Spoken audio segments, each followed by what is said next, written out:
this meeting of Cabinet, which due to government advice to practice social distancing will once again be held virtually. The meeting is being recorded and will be available via the Council's website to be viewed as soon as is practicable following the meeting. Everyone participating in the meeting will be accessing this meeting from remote locations apart from myself.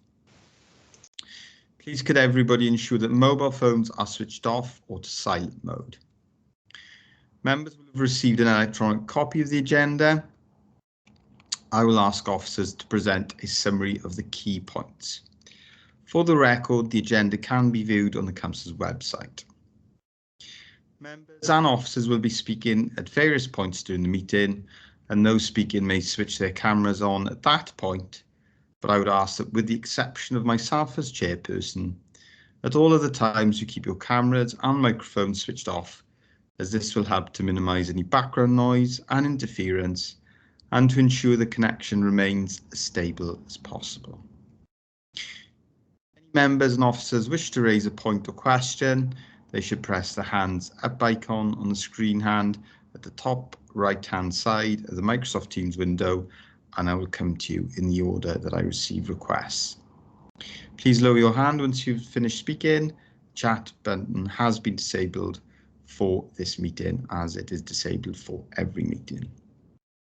Please do not use your microphone until I invite you to do so. Officers from Democratic Services will be supporting the meeting and will be monitoring the use of microphones throughout the meeting, and when necessary will mute those not being used. Before we formally commence the meeting, I will now ask the officer from Democratic Services to announce the names of the councillors in attendance.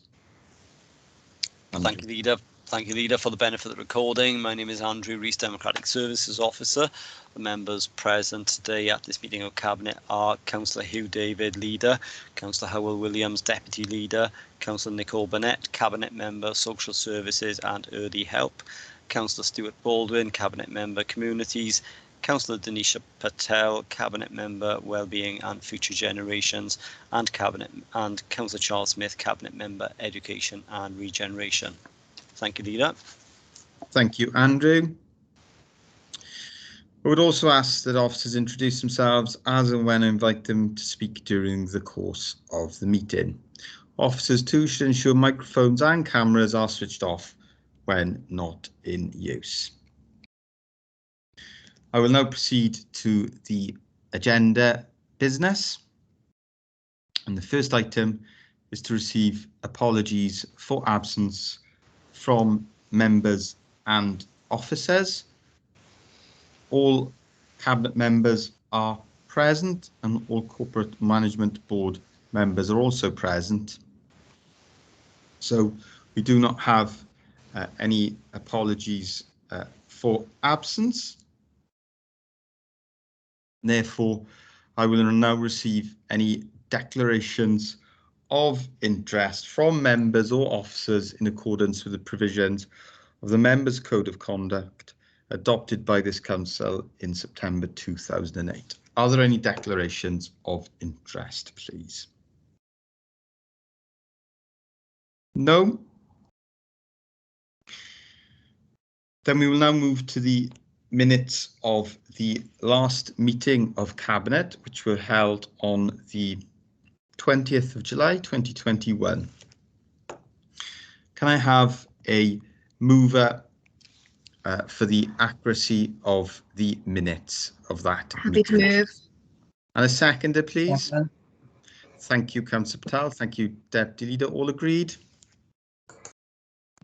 Agreed. Thank you.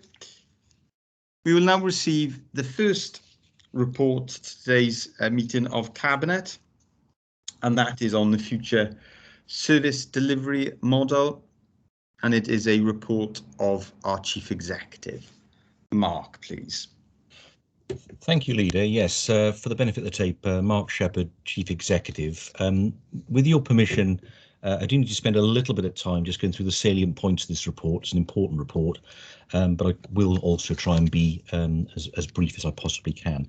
The purpose of the report, Leader, is to outline the Council's work to date and its plans for its future service delivery model as it recovers from the COVID-19 pandemic. And that, of course, is the context in which this report is presented to you. And I think unusually, I'll just dwell a little bit on its connection to our wellbeing objectives, and in particular, smarter use of resources, which sets out that our resources to be used as effectively and efficiently as possible to help deliver the Council's wellbeing objectives. And I think this report strikes at the heart of that particular objective, recognising the significant changes and challenges we have faced over the last 18 months. And I think in essence, most organisations and certainly most local authorities are currently reviewing and considering how best they deliver effective public services moving forward, recognising those changes and challenges, and also anticipating perhaps some of the future challenges that lie ahead. So there will probably be similar reports to this and responses in many local authorities in the region, but it's an important paper because it's a mission critical piece of work for the organisation over the next 12 to 18 months.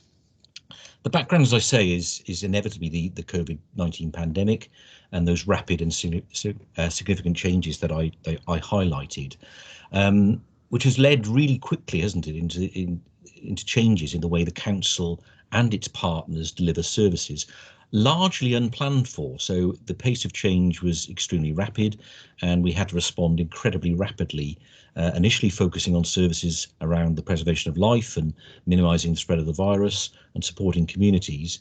And I think it's an opportune time, Leader, to once again thank the staff, to recognise the extraordinary response from Council staff and thank them once again for their fortitude, agility and adaptiveness, really, and their resilience, I suppose, throughout that period.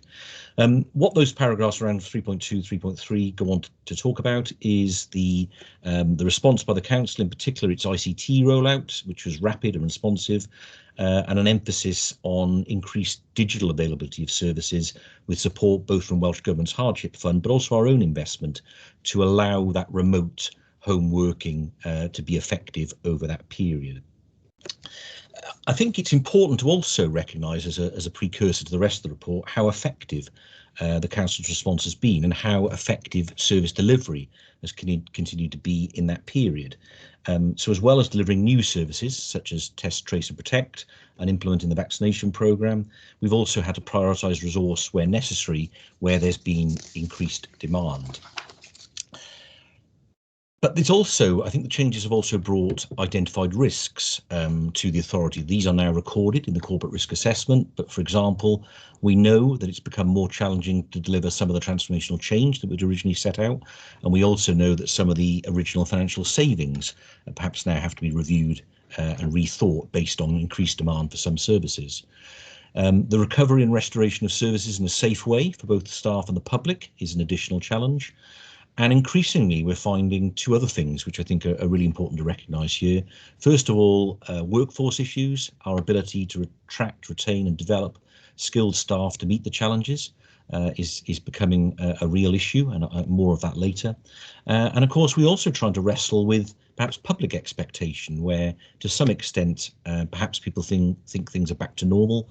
But of course, the pandemic isn't over, so we're still trying to have to spread our resource very carefully between still addressing pandemic issues, but also trying to get things back to as normal as possible, I suppose is the way I describe it. So if you throw all of that into the mix, in paragraph 3.4, I suppose what this paper is trying to do is accelerate the recovery phase, recognising those issues, and plan for and embrace what has worked well over the last 18 months, but also continue to address some of those issues and concerns that have emerged, such as the issues around staff well-being, team development, and the access to some services. So I think in summary of this section, I think it is an opportunity for the Council to develop and implement a new operating model for many of the Council's services and ensure they're fit for purpose moving forward, with our focus, as it should be, always on providing agile and customer-focused services as customer-focused as possible moving forward. I think the other thing then, just in relation to paragraph 3.5, is just to recognise that when I talk about council services, of course, we are an extremely large and diverse organisation. We run 800 different services and we employ over 6,000 staff in total. And of course, some of those staff have throughout the pandemic continued to work in a fairly normal way. And I suppose we need to recognise that a large proportion of our staff are not office-based. They may be depot-based, they may be school-based, they may be predominantly based outside of the office. And of course, when I therefore talk about an operating model, it is inevitable, depending on the nature of people's jobs, that that operating model will differ depending on the tasks that they have and their remit they have within their job. So while largely a lot of what we're going to talk about today relates to office-based staff, I think it's important to record that there are clearly large numbers of staff who work in a different way, and therefore it will not be the same model moving forward for all staff. So I think finally on this little bit of a section 3.6, it's just worth recording that this is, as I described it, as a mission critical piece of work, but it's not to the detriment of other parts of our recovery work. We continue to work through a lot of the recommendations made by the cross-party recovery panel, and of course we continue to have detailed plans with regard to our economic recovery and of course other things such as our response to homelessness. So if I move to section 4, I've set out that I do genuinely regard this as an opportunity, perhaps a once-in-a-lifetime opportunity, to transform the way in which the council operates, to build and implement on the lessons and experiences emerging from the pandemic, to where appropriate, build on the fact that council services we've clearly demonstrated over the last 18 months can be delivered effectively, remotely and virtually, and that has many advantages, which again I'll come to. The fact that the public have largely embraced these new ways of doing business with us, and so again, if it's done skillfully and correctly and carefully, there's something there to build on. Absolutely ensuring that residents are not excluded by the new ways of working and assisting them where necessary, and of course continuing as the council's main modus operandi, continue to ensure that we target services effectively at those most in need and most vulnerable. Now, to that end, Leader, we have established a project board which I'm chairing to drive forward this work. Its mission is to create that new agile blended model of working, and to do that in an effective way to ensure that services are delivered, as I say, in a fit-for-purpose way moving forward. And that board will then set up a number of work streams, many of which have already done a lot of work, in particular around digitalisation, the obvious HR issues that this creates, communication, which will be a crucial part of this, the accommodation strategy, because we envisage that in due course the authority will need a different portfolio of assets, and in particular and most directly immediately the management of that interim phase until we can move to a permanent, more sustainable model. In paragraph 4.4, which I won't read out in full, we have developed a set of corporate strategic principles which have been developed to guide the effective development and implementation of the Future Service Delivery Work Programme. They have been shared with both some staff groups and trade unions, mainly to set the parameters around the work and also to manage expectations moving forward. Inevitably and understandably, there has been quite a lot of demand recently for people to understand, well, what are the council's intentions moving forward? How much of what has happened over the last 18 months will stay? And what do you think will be that model moving forward? So in a sense, this paper is also a very public response to some of those queries we've had from both staff and from some elected members. So I won't read them out in full, but you can see that the strategic principles there relate to issues such as the opportunities that I've described. It is very much about aligning as well to both our own internal corporate policies, but also national policies with regard to things such as moving towards having at least 30% of our workforce being agile and working from home by 2024. A key principle is that it has to be service delivery led, it has to work and it has to deliver effective services. The whole piece around being customer centric and ICT enabled is recorded.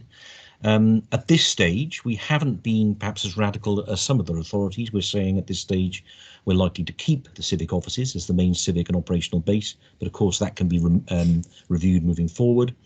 The blended model of working I'm talking about is set out there as well, in terms of a model that allows people to have a mix really of working away from the office, but also to come into the office as necessary, with all the benefits that has around employee well-being, but also around less travel and work-life balance. and communication and engagement, as I described earlier, being a crucial element of what we do. And then last, not least, but I didn't want to put it at the forefront, there may, of course, also in due course potentially be financial savings, but I wouldn't want anyone to be misled to think that's the reason we're doing this. This is largely about effective service delivery, but there may well be in due course some financial savings by reducing our office portfolio and or potentially sharing some of our office space with other public sector organisations, or maybe even letting go to some private sector organisations to use some of our premises, which would have the benefit as well of financial benefits to the town and increased footfall. So all of that is also set out there. It would be naive to think, of course, that you couldn't do this without challenges. It's change on a massive scale. Those challenges are set out in paragraph 4.6. I've already mentioned about managing expectations. I've also mentioned about having to do this in 2 phases, with an interim phase, but then very much working towards a long-term sustainable model, which would require all of those HR, legal, terms and conditions type changes potentially as well for staff. I think it's also important to note that inevitably this will be dynamic and evolve. We don't have all of the answers at this stage because we're still in a rapidly changing situation. So again, what I anticipate over the next 12 to 18 months is that other things will come to the fore, which we will need to consider as we move forward. I've also just recorded there, other challenges. Inevitably, there will be extremes of opinion amongst staff. Corporate working will be crucial to make this work properly. I've recognised the potential impact on the town centre economy from a reduction of the number of staff working full time, but I've also already mentioned perhaps other benefits that may emerge, which may help offset that to some extent.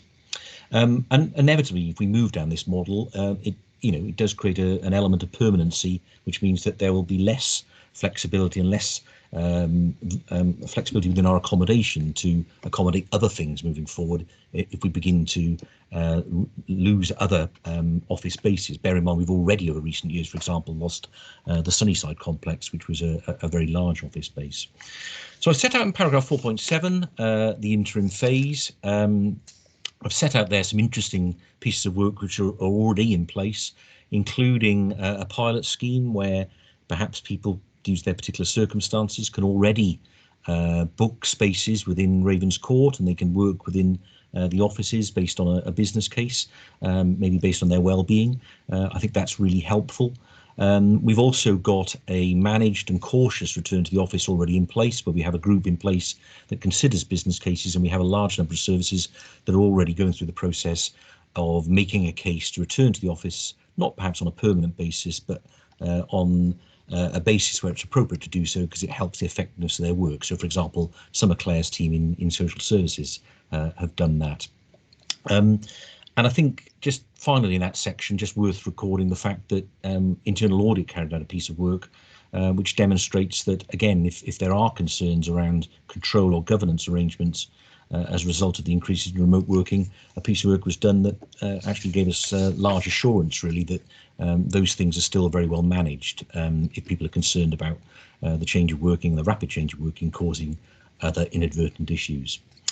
The section from 4.11 onwards, again, is quite detailed, so I won't go through it in detail, but I suppose what this does is share that we've already carried out a fair amount of engagement, both with staff, or some staff anyway, and with the trade unions, and largely people are supportive of the direction of travel that we're going in. I think that's important. This would be a much more difficult task if you were pushing against a closed door and people didn't want to go in this direction. But what I suppose these paragraphs set out is that sort of blended model is something that people largely want to see happen and they think will be effective for them. And similarly in 4.12, you'll note that we would also like to move towards a sort of a hybrid blended model of council meetings. So we know that we've run these sort of remote meetings for a fairly long period of time, but it would be nice to get to a place reasonably quickly where people can have the choice about whether they want to come into a meeting, for example, in civic offices, or indeed still attend remotely. Now, there's a software issue there and potentially an investment issue there, but we are hoping to trial some of that as early maybe as the end of this month or next month initially, just to see whether we can make that work effectively. I think the bigger meetings such as council may be a bigger ask in terms of getting voting systems to work, but again, there's no reason why the council's business can't work in this hybrid way, not just for officers working, but also for members working as well. The The most important part of this section of Leader is probably paragraphs 4.13 and 4.14, which also pull out some key responses from the most recent staff survey, which was only analysed in the last month or so, which again, just in paragraph 4.14, again, without you reading it, just shows you the strong staff support to continue to work remotely. People believe that it's a more productive way of working. They also believe that, in terms of their well-being and their work-life balance, that there are a great deal of benefits from working this way. And that's illustrated when, in the benefits section of this paper, that people largely think that alignment moving forward with a lot of the national agendas around the 2030 agenda, the digitisation agenda, and a lot of the things that we're seeking to do within our corporate plan align very well with the direction of travel that I'm proposing. So, in conclusion, Leader, there's a lot in the report that I haven't gone into detail. You'll see there are sections around the benefits, but I suppose what I'm summarising is that in conclusion, an opportunity exists to develop a long-term operating model for the council, which embraces many of the benefits that emerged from the way the council has operated the last 18 months. And I suppose what we don't want to do is lose that opportunity by going back to the model that we had before. I think that would be something that we would regret, but we do need to progress this in a skilled and careful way. And I suppose what this paper sets out is a very clear direction of travel, also sets out the process by which this will happen. And what I'm asking for, Leader, is for you to delegate the authority to me in the recommendations to note the progress that's been made so far, but to delegate the authority to me to do more of this work and to come back to you in due course with a firm model, at which point, incidentally, we would also then carry out the detailed Equalities Impact Assessment and Wellbeing of Future Generations Act Assessment, which we anticipate will be very positive, incidentally, in terms of some workers and some staff, particularly, for example, those with caring responsibilities or some of those with disabilities. So we anticipate this is a very positive response, but at this stage, the paper is largely for noting and for you to give me that delegated authority in anticipation of a further report in due course. So I think that, Leader, is all I want to say, but of course, I'm more than happy to answer any questions as necessary. Thank you for that comprehensive report, Mark. I think it outlines the way forward, the progress that's already been made. I can see that Cabinet colleagues would like to come in. First of all, I've got Councillor Burnett, and then I will take Councillor Baldwin. Councillor Burnett, please. Thank you, Leader. Thank you, Mark. I think this is extremely positive, and I think it's great that you've had so much engagement from staff, and that this is not just a role-focused analysis, but a person-centred analysis as well. And it's great that we're now got the flexibility to take people's personal circumstances into consideration, as well as the role that they have to perform. So I mean, you've covered, it's a very comprehensive report. You've covered everything. Just one thing that sprung to my mind really is looking at the wider community and any impact that our working arrangements would have as a huge authority. I'm just thinking in terms of sort of parents. A lot of creches have set up around our sort of office bases, and that, you know, for people that live in the valleys communities, there's not so much access to sort of childcare. So it's just making sure we're looking at the impact holistically on the community as well as on the staff itself, which I'm sure you will do. So I think it's great. Thank you. If I may just respond to that, Leader, very quickly, if I may. Thank you, Councillor Blair. I think it's a very, very interesting and very important point, actually, that we are talking here of significant changes in the working pattern of staff. I know we've had that over the last 18 months anyway, but actually, you know, a lot of things have been closed during that period. What we're talking about is a long-term sustainable solution here, which may well have an impact on the kind of things that you talk about, for example, childcare or creche provision, and I think it is important, therefore, that we also do, as far as is possible. I don't think we can deal with every issue, but as far as possible, look at what that might mean within other communities. And I think not raised specifically in this report, but I think moving forward, part of this new operating model may well be that we allow people to access council services more locally anyway. So we in an ideal world, we'd like, for example, through our library network, to have people able to access services in a different way moving forward, rather than perhaps dragging them down to Bridgend civic offices. So I think you make a very good point, and that would certainly be something we'd want to pick up as one of the work streams. Thank you, Mark, and indeed that is an important point. We need to always keep, and we always have done, keep considering the way that we deliver services to the frontline services to the public, and what is the most convenient and accessible way of delivering those services. And that has been part of this work as well, obviously. Councillor Baldwin is next, please. Thank you, Leader, and thank you, Mark. And I suppose it would be remiss of me not to get in our thanks to all of the staff that have either worked out of Civic, continued to work the way that they were working, or worked new ways, because it has been a challenging time for them. You have mentioned agile and how we have become more agile as a council. And a lot of people think that being more agile means that decisions can be made a lot quicker. But however, I think it's just important to point out that the decisions, the due diligence and processes that we have to follow still need to be in place, even though we're acting more as an agile authority.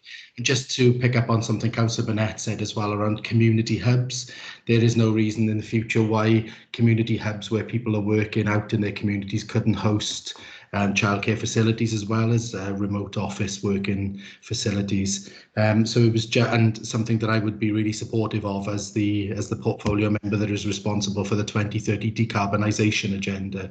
So very happy with this report, very happy that we seem to be moving things forward. Just goes to show that when a council wants to be more agile, it can be more agile. Thank you, Mark, and thanks all the staff again.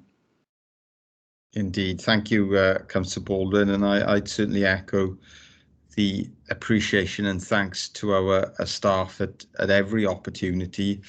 And of course, we're not out of this pandemic yet, and we are still experiencing extraordinary pressure in many of our services. And we continue to rely on our exceptionally hard-working staff to keep those services going. Engagement with the staff has been crucial to the success of the programme so far. I know we're committed to maintaining that engagement directly and with and through trade union colleagues. And also, we will always keep at the forefront of our work the paramount importance of the health and safety of our staff. That's our duty as an authority. And also the advice and policy of Welsh Government. And there is a strong driver from Welsh Government that's still in place that we work from home wherever possible. I'm very happy to move the recommendations set out in the report. Do I have a seconder, please? Happy to second, Chair. Thank you, Councillor Baldwin. Is everyone in agreement with those recommendations, please? Agreed. Thank you. Agreed.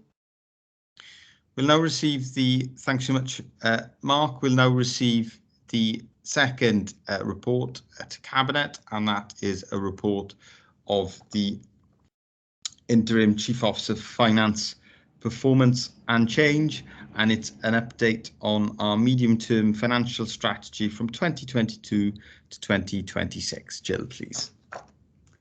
Thank you, Leader. For the purposes of the recording, Jill Lewis, Interim Chief Officer, Finance, Performance and Change. So the report that you have in front of you this afternoon is an update on the medium-term financial strategy from 2022-23 to 25-26, following a revision of the assumptions since the approval in February 2021 by Council. You will have heard me say this before, the allocation of the budget determines how well we deliver on our corporate wellbeing objectives, and therefore we need to make sure that the corporate plan is aligned properly with the MTFS. The corporate plan will be updated as we usually do in February 2022, and it's important that the MTFS aligns with that, so they will both come to Council in the normal way. You will recall that the MTFS in February 2021 identified a gap of around 22 million for the 4 years, with savings required of 1.76 million in 21-22. And it's worth reflecting, I think, that since 2012-13, we've already made as a council over £62 million worth of savings, which is pretty enormous and very, very difficult to achieve. When the budget was set, there was a high degree of uncertainty around pay, prices, COVID, Brexit, all coming together at once. And I'd love to be able to tell you, Cabinet, this afternoon that some of that has changed, but I don't think we've ever been in more uncertain times, and that continues with huge swings in our financial position. The pressures are increasing, some are being managed, some are decreasing.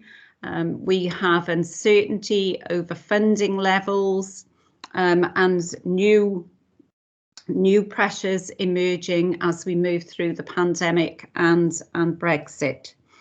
So I think what I can say with some certainty is that the uncertainty is continuing. And I think in our outturn report, it was very, very clear, I think, to everyone, the reliance that we've placed on additional funding from the Welsh Government and central government, which has supplemented the shortfall in council tax. Otherwise, it would have been much, much higher. And this was to the tune of about 25 million worth of grants for additional costs and loss of income, including homelessness, free school meals, staffing costs in schools, cleaning, social care, loss of income in leisure. I could go on. Considerable number of additional costs. And the hardship fund set up by the Welsh Government has continued for the first 6 months of this year, but will taper to the end of the financial year quite considerably, in the belief that as we come out of the pandemic and recover, that services will return to their normal levels, so that we will have less in the way of additional costs, and all our income streams will therefore return to pre-pandemic levels. And that's a really, really important fact, because we will have to make sure that we are prepared for that. Adult social care will continue to be supported right through to the year end. There's huge pressures across the whole of the UK, not just in Bridgend, in social care, but there's also obviously likely to be additional pressures for 21-22 and for the future. Nobody really knows yet the impact that COVID will have had in all sorts of different services. So the MTFS set out the principles and assumptions driving the council's budget.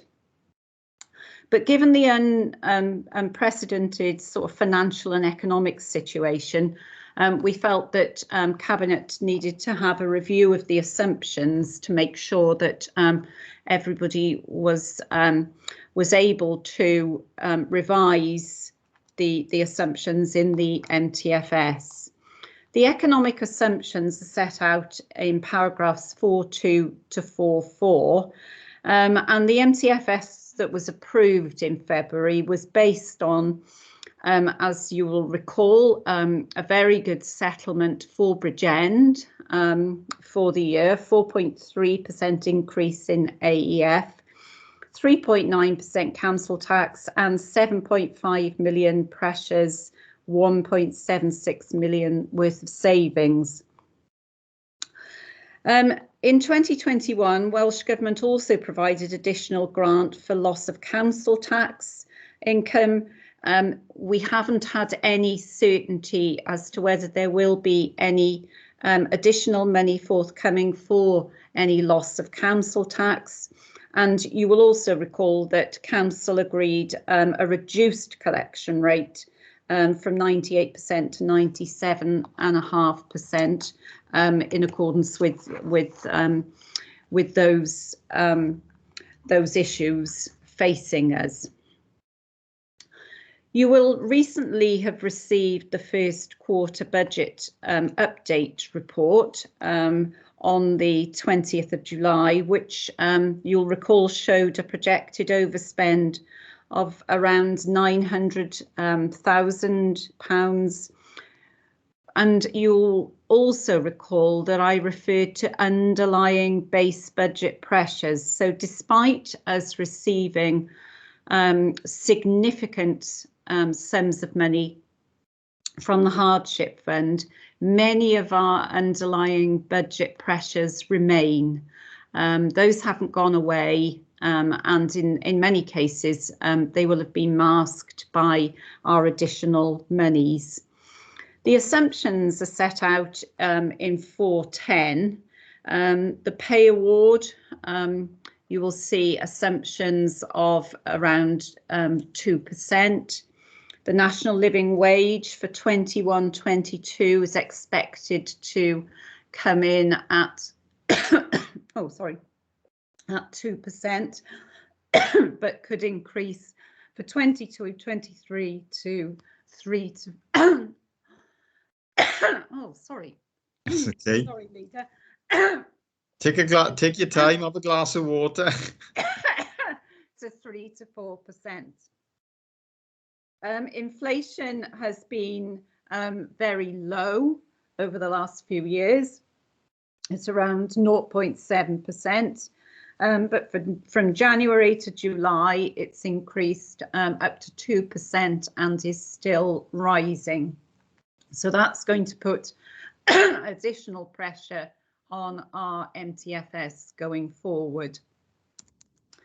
And also demographic pressures. All the indications are that the population will continue to increase, and also our over 80 years old is likely to increase considerably, along with possibly the impact of COVID on this particular age group. So at 4.12, you'll see the different scenarios that this presents to the council. There are three parts to this. There's projected council tax change, there's the AEF, and that results in the level of savings that the council is likely to need. And at 4.13, you will see the most likely scenarios if you had those different council tax increases and the level of savings targets that will be expected. I have to say at this point, savings are increasingly hard. I referred to the amount that the council has already delivered, and it is becoming increasingly difficult to generate additional savings. Any increase in our AEF from the Welsh Government of 1% would actually give us an additional 2.1 million. So I think you can see that that is by far the most prominent part of the equation. And so we do hope that we could deliver a better settlement again this year, as it would really help in terms of our savings targets. I just wanted to briefly refer to a report that is in the public domain. It went to the Governance and Audit Committee last week, and it's from Audit Wales on financial sustainability in Bridgend. And I think that the main findings from that is that there are no apparent risks to our financial sustainability at the moment. That has been mitigated, as I've said this afternoon, by the Welsh Government funding, which we know will not continue indefinitely. They also said that we got a good track record of delivering savings, which is very pleasing.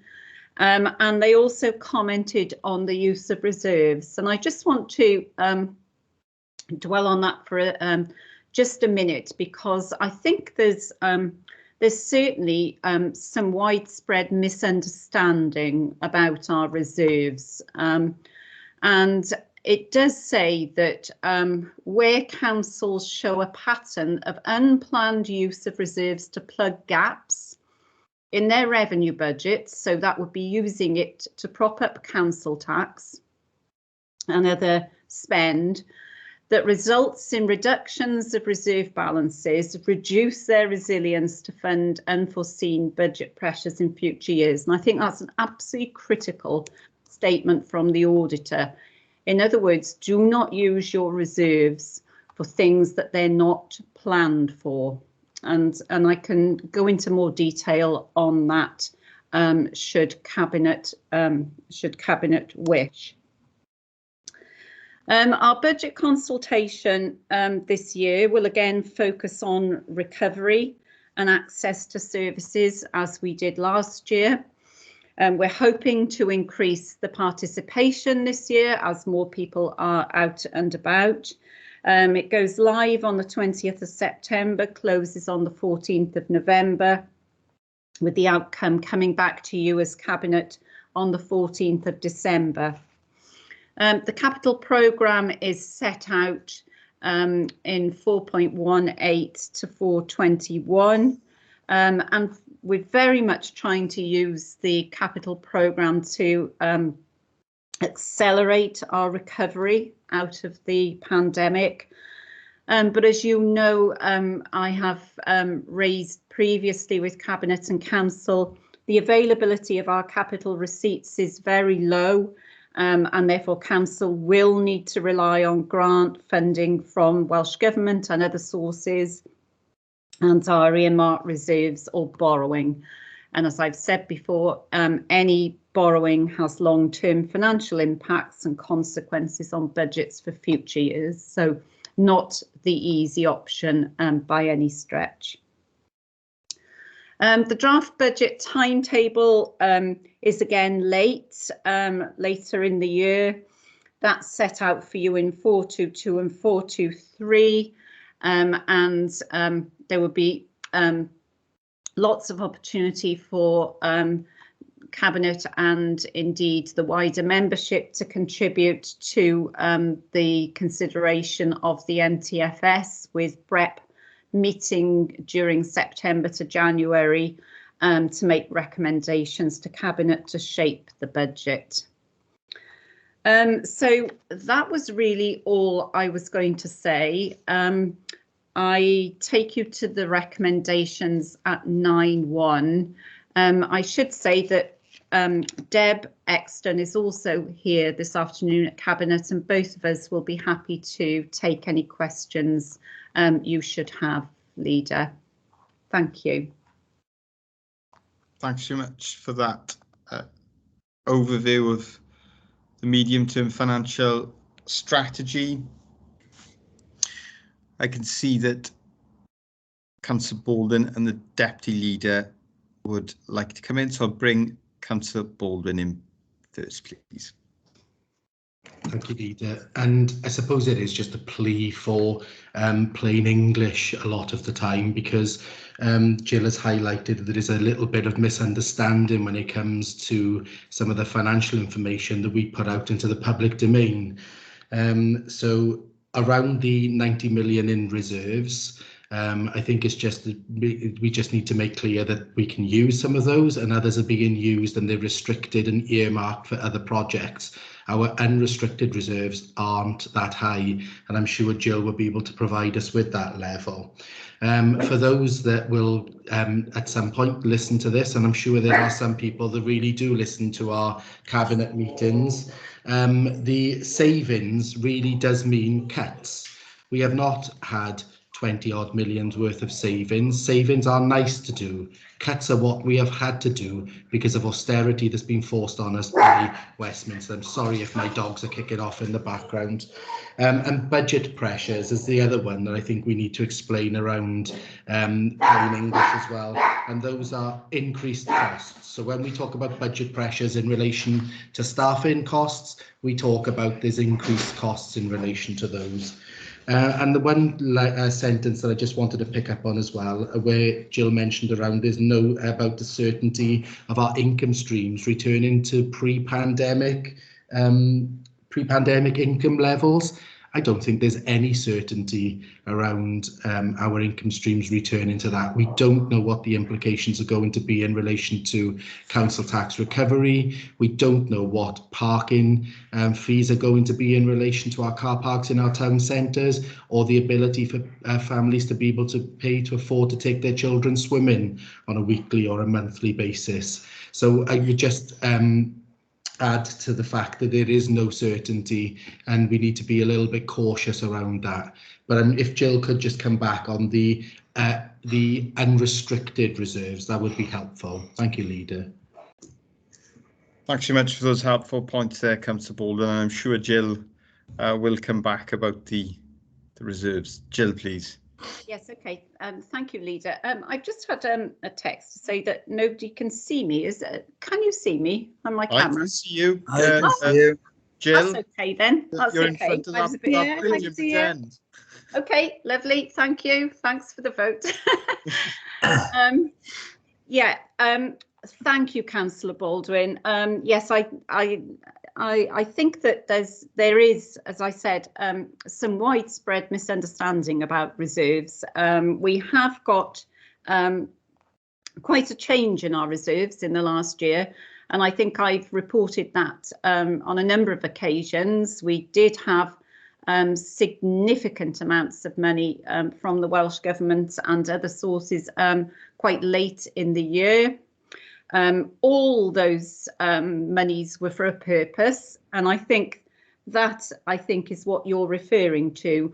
In terms of our MTFS, we have a set of principles. Principle 9 is about our level of general reserves, which is usually recommended to be around about 5%.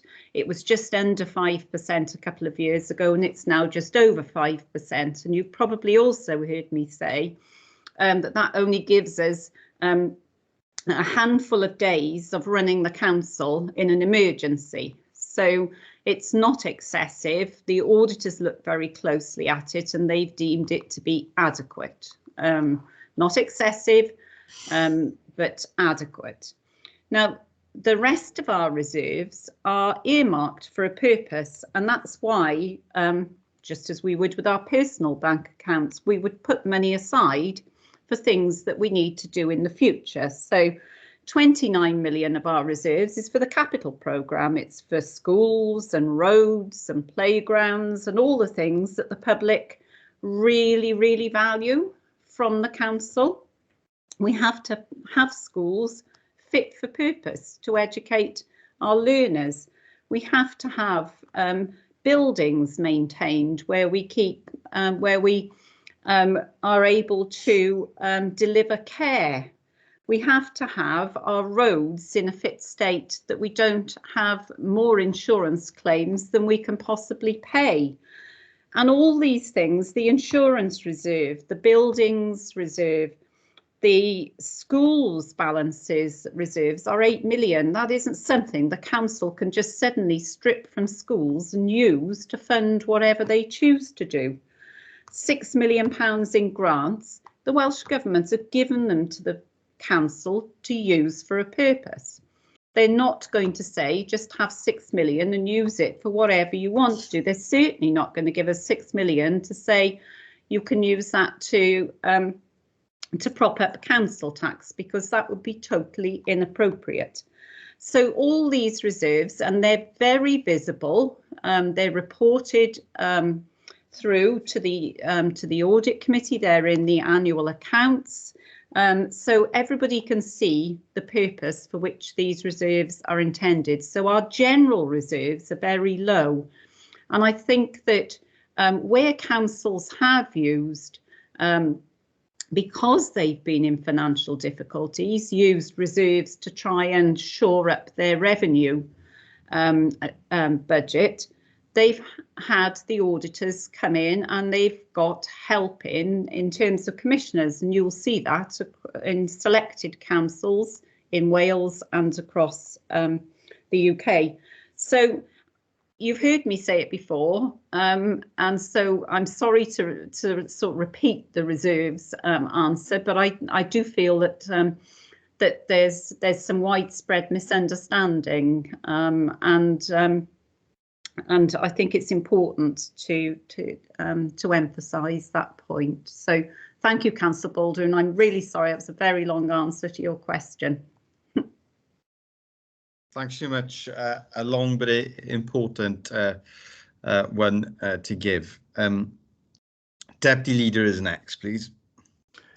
Yes, thank you, Leader. I was going to mention something on reserves, but I think that's been covered off now. But just to add really to what Jill has said, you know, there are priorities in that reserve list, and you know, our support for the 21st Century Schools Building Programme is there as our priority, and I for one am very proud to support that priority. And other funds within that reserve are not there for us to use as we wish. Is there for very specific grant awards by Welsh Government. So you know, it's not quite as straightforward as what people might believe. However, I'll come back to the report itself. No, we don't usually bring a midterm report. This is an update from the February report that went to council.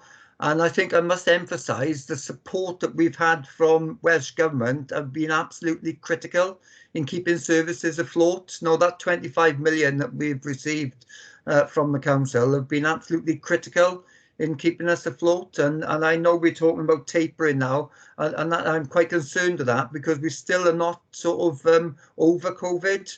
We're still suffering the effects. No, we haven't been in the offices for 18 months and we've just had a report. I know we're going to learn some lessons and we're going to take the benefits of that, but there's still significant challenges around COVID, and there's still some significant uncertainty.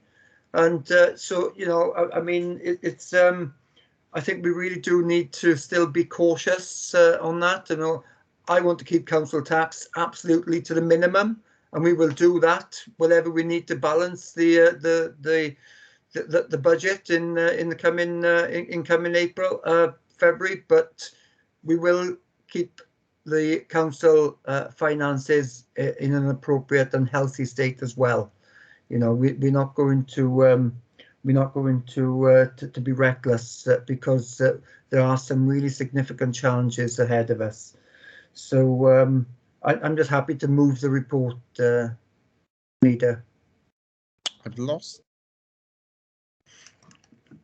Apologies, my connection was lost then, so I missed your. Just happy to move the report, and I've been frozen out a bit. I got a bad connection myself, but right. Okay, good. So you're moving the report. Thank you for that.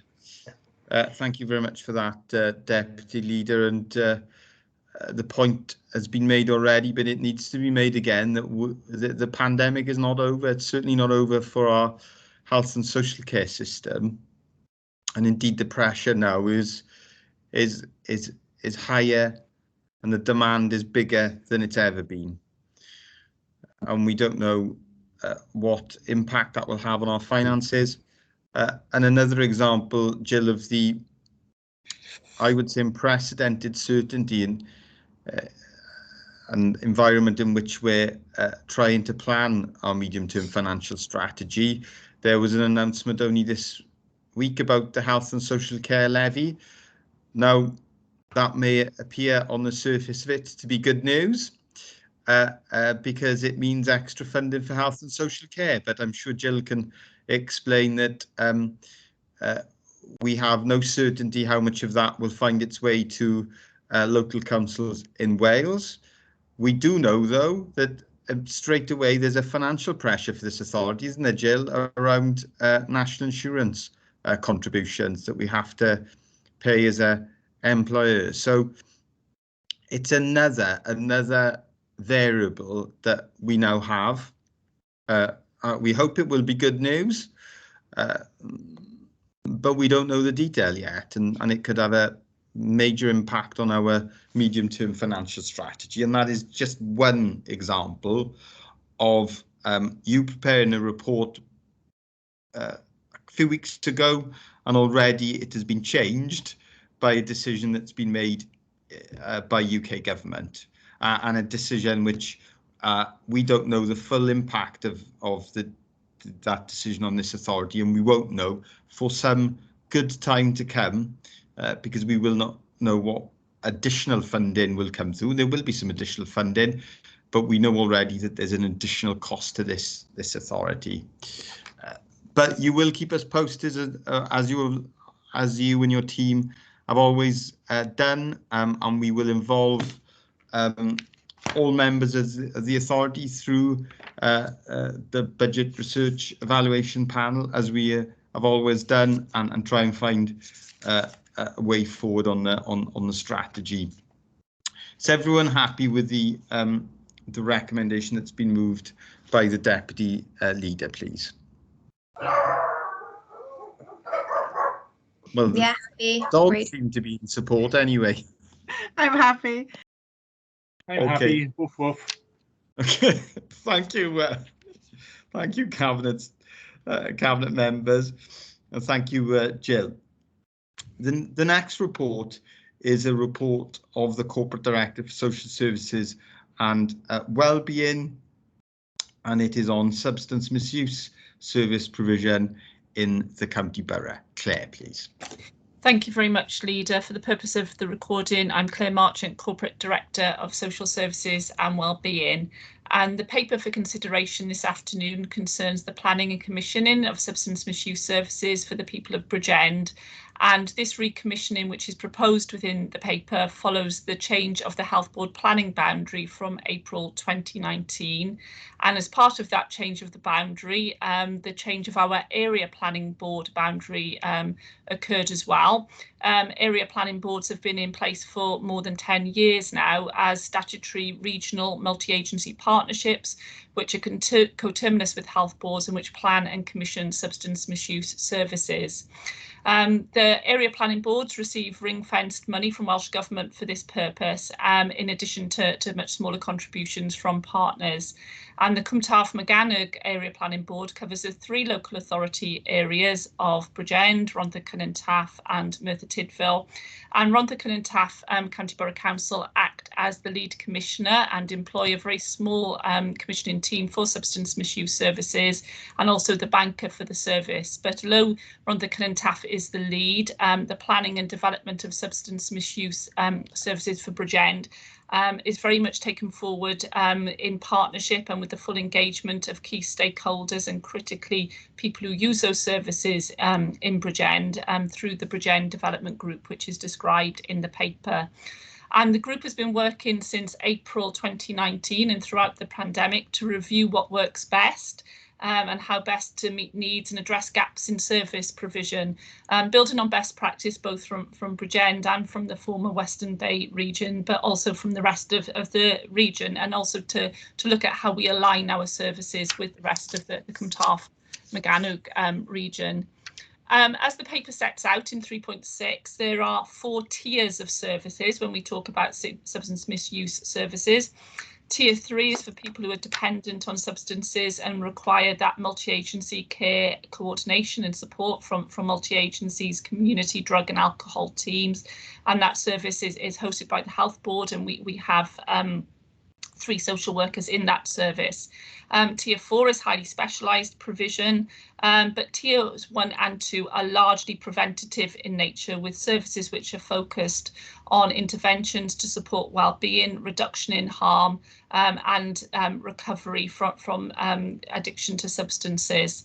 The proposal as set out in the paper is that a commissioning exercise is commenced to implement a new model of service, which is based on the reviews which have been taking place, and will address not only the good practice but improvements which those reviews had identified were needed, particularly around development of a new outreach service and a simple single point of access into services, with the aim of ensuring a seamless experience for people who use those services.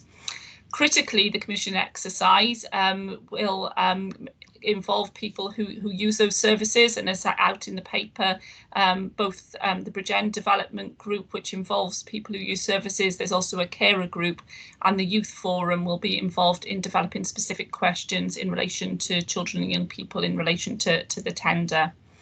4.8 of the paper sets out the outcomes that the service intends to achieve, and as you will see very clearly, early intervention, prevention and recovery is at the heart of those outcomes. 4.9 details the components of the integrated service, and I guess the overarching aim is that single point of entry, joined up services, single provider replacing multiple providers, right person, right place, right time. And 4.12 of the paper sets out how people will be significantly involved, not just in this stage, but also in the monitoring and reviewing of the service as provided. Overall, I think this proposal here represents a really good example of integrated working, both across the council, and colleagues from education and family support have been particularly involved around the children and young people's element, as well as colleagues from adult services, and Mark Wilkinson, who's the group manager for learning disabilities, mental health and substance misuse, joined us on the cabinet call this afternoon, and also key partners locally and regionally. And in order for Rhondda and Taff to take forward the commissioning exercise, permissions are needed from Cabinet, and so you're asked to consider and approve the recommendations set out in 9.1 of the report, and I commend them to you. Thank you. Thanks very much, Claire. Councillor Burnett, please. Thank you, Leader. Thank you, Claire. No, I think this is really, really positive. I'm very happy to move this report. If we can get tier 1 and 2 sorted out, then our dependency on tier 3 and 4 will go down, and people's pathways through life and the challenges they face will be completely different. I mean, this is the emphasis on the single point of access, the emphasis on outreach into hard to reach groups, the focus on children and young people, on gaining lived experience through the user group, and focusing as well on family and concerned other support. I think that's absolutely vital, because it's often the family that are aware of the problem before the individual is. So if they can be appropriately supported through it, then I think outcomes can be far better. So yeah, very, very positive, and I welcome it.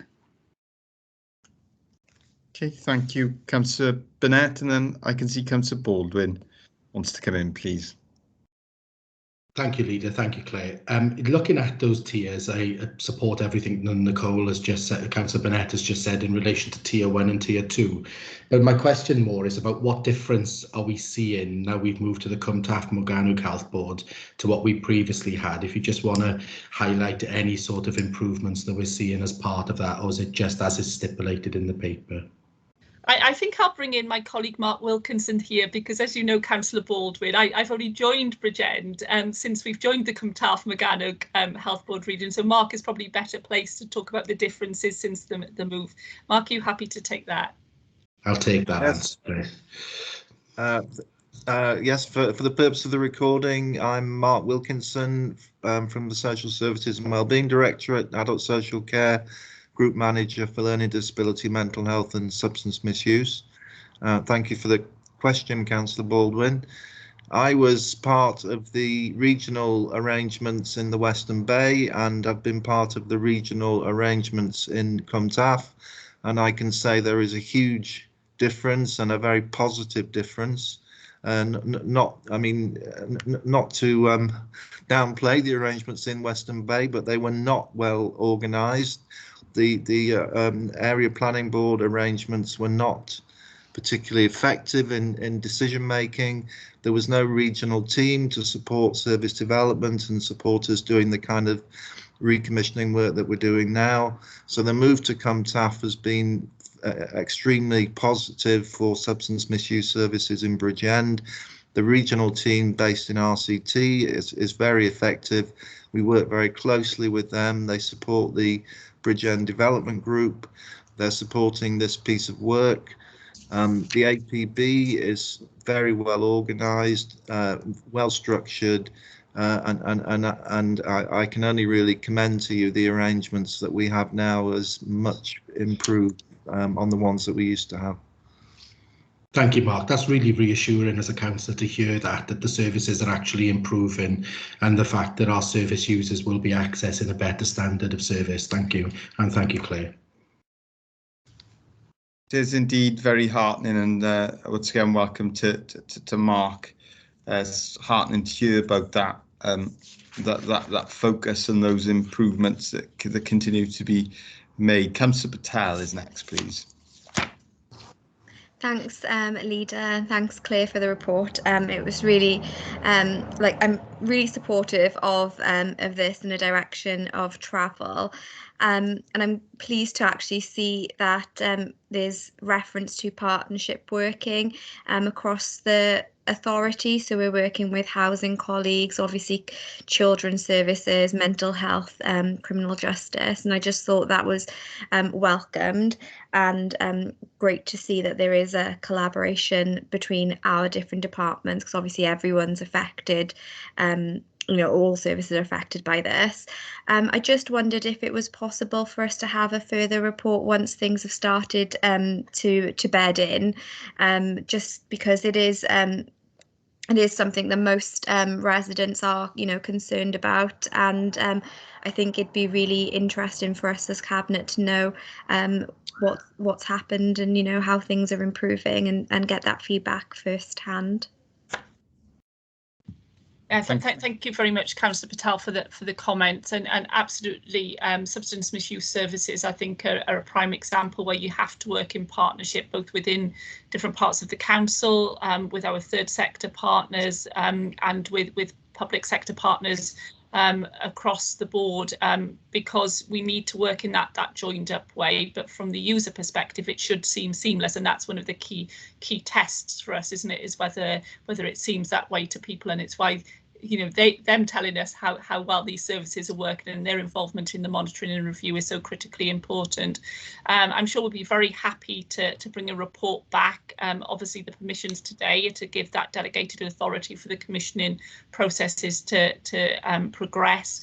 We'll be very happy to bring back a report once the new services are in place, and indeed to report hopefully on the success of those new services once the new provider has been identified. Thanks, Claire. I think it's important for us to know what shape those services are taking now, so that when we interact with the public, we can obviously remind people of what's in place.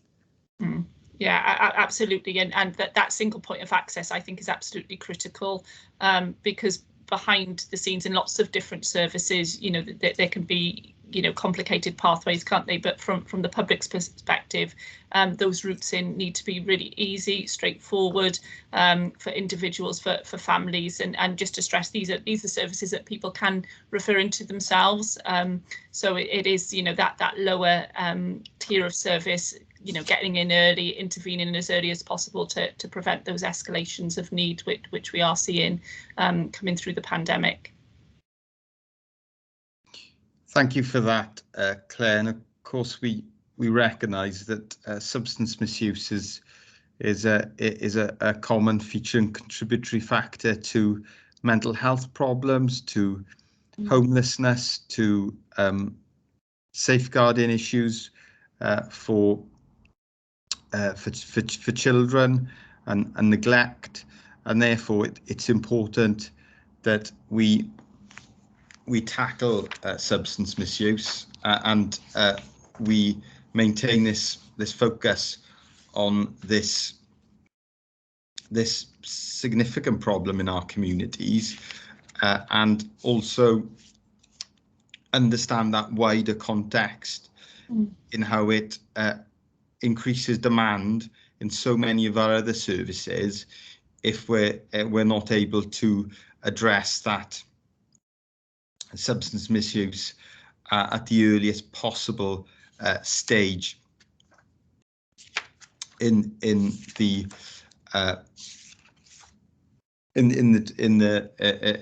ill health of people, because it is a health problem, isn't it?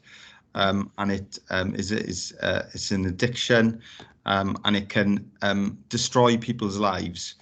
And no doubt you can both confirm that unfortunately for some families, for some people, COVID has compounded the problems that they've experienced, because we know that sometimes people do turn to substance misuse when they have mental health problems and other really difficult pressures in their lives, and we'll want to try and minimise that going forward. Yeah, Lida, just if I may, you know, in discussions with Mark, we are certainly seeing complexity of presentations increasing, and I think that obviously is a concern.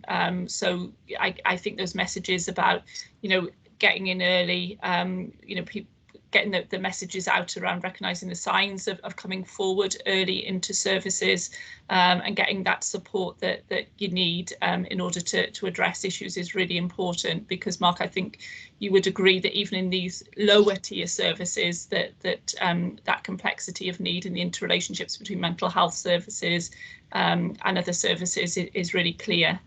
Yes, absolutely. And substance misuse services can often be the focal point of that multi-agency input, and it's probably one of the areas where there is the most input from a range of different agencies, and people can be referred into the service from any part of society, and the complexity is growing for sure. So a key message for the public there is that if people are experiencing problems themselves and feel like they're not in control anymore, then please come forward. We will try and help you. There are services out there. There should be no shame in that. There should be no stigma in that. It is a health problem that people have, and just with any other health problem, there are agencies out there to help you, and you should not feel any shame or stigma in that. And also, if you have a family member or a friend that you feel is experiencing a problem, then get in touch with us, so we can talk to you about how you can support that person, because we would rather we would rather support those people now rather than the problem escalate, as it so often does, Mark, is the sad experience for too many people. And perhaps we can do some work around that in terms of our awareness raising for the wider public. And I know there's a lot that does go on with Public Health Wales and with colleagues in the NHS, but we can always do more, and we should, because it is a problem that blights too many families. Okay, well, Councillor Burnett has moved the recommendations. Is everyone in agreement, please? I'm happy to second and agree. Okay, thank you, and please take our appreciation and thanks back to your colleagues, Mark, because this is yet another service that has continued to operate throughout the pandemic, and where people on the front line have continued to provide a vital service to some of our most vulnerable citizens. So thank you, Mark and colleagues. Thank you very much, Leader. Thank you. Okay, so the next report on today's agenda is a report of the Corporate Director for Communities on our Transforming Towns programme implementation. So over to you, please, Janine. Thank you very much. Oh, thank you very much, Leader. And for the benefit of recording, I'm Janine Nightingale and I'm the Corporate Director for Communities here in Bridgend. So the report that you've got in front of you, Cabinet, is to provide an update on the Welsh Government Fund, former fund, Target Regeneration Initiative or Investment Programme, TRI, and to seek approval from Cabinet to progress TRI's successor programme, which is called Transforming Towns, within our county borough. Now, a little bit of background within the report, if I may. Welsh Government introduced the Transforming Towns programme as an extension to the TRI programme, and the Transforming Towns programme started in March this year. And it takes a much wider approach to regeneration now, and it allows local authorities to have more intervention to support regeneration in our towns. And this includes allowing for strategic projects of value, looking at placemaking grants, because placemaking is an incredibly important part of our local development plan, an important part of our national plan for Wales. And it also looks at making funds available for businesses to do meanwhile uses and to really improve their online presence, social media, websites, etc. And this is particularly pertinent since the pandemic, really, because that recovery is very, very important for our towns. Now, from paragraph 3.2 onwards in the report, it details all the projects to date that have benefited from £2.7 million that we've levered in from the TRI initiative. And the Regen team within Communities has worked with several landlords and leaseholders within the borough in 3 of our main towns on a variety of schemes, really. These have been incredibly successful projects. And we've also worked on a number of urban centre property enhancement and living grants. And in particular, some of the ones I'll point out are the ones around Bridgend, in Knowlton Street, La Cochina, to name one, Station Hill, they worked with Raccoon Hair there, Caroline Street, they worked with the Adventure Rooms. So all of those businesses benefited from these grants. And there are also 3 schemes ongoing currently in my Stake Town Centre that are being funded as part of this programme. That is the old Family Value building in my Stake in the main street, which has been converted to commercial on the ground floor and residential above. And then in Talbot Street, the former NatWest Bank is being brought back into a use with this grant fund. And 24 Talbot Street, which is a dentist, that's being brought into an alternative use. So it's been very useful in terms of targeting buildings that otherwise would have difficulty in attracting other funds.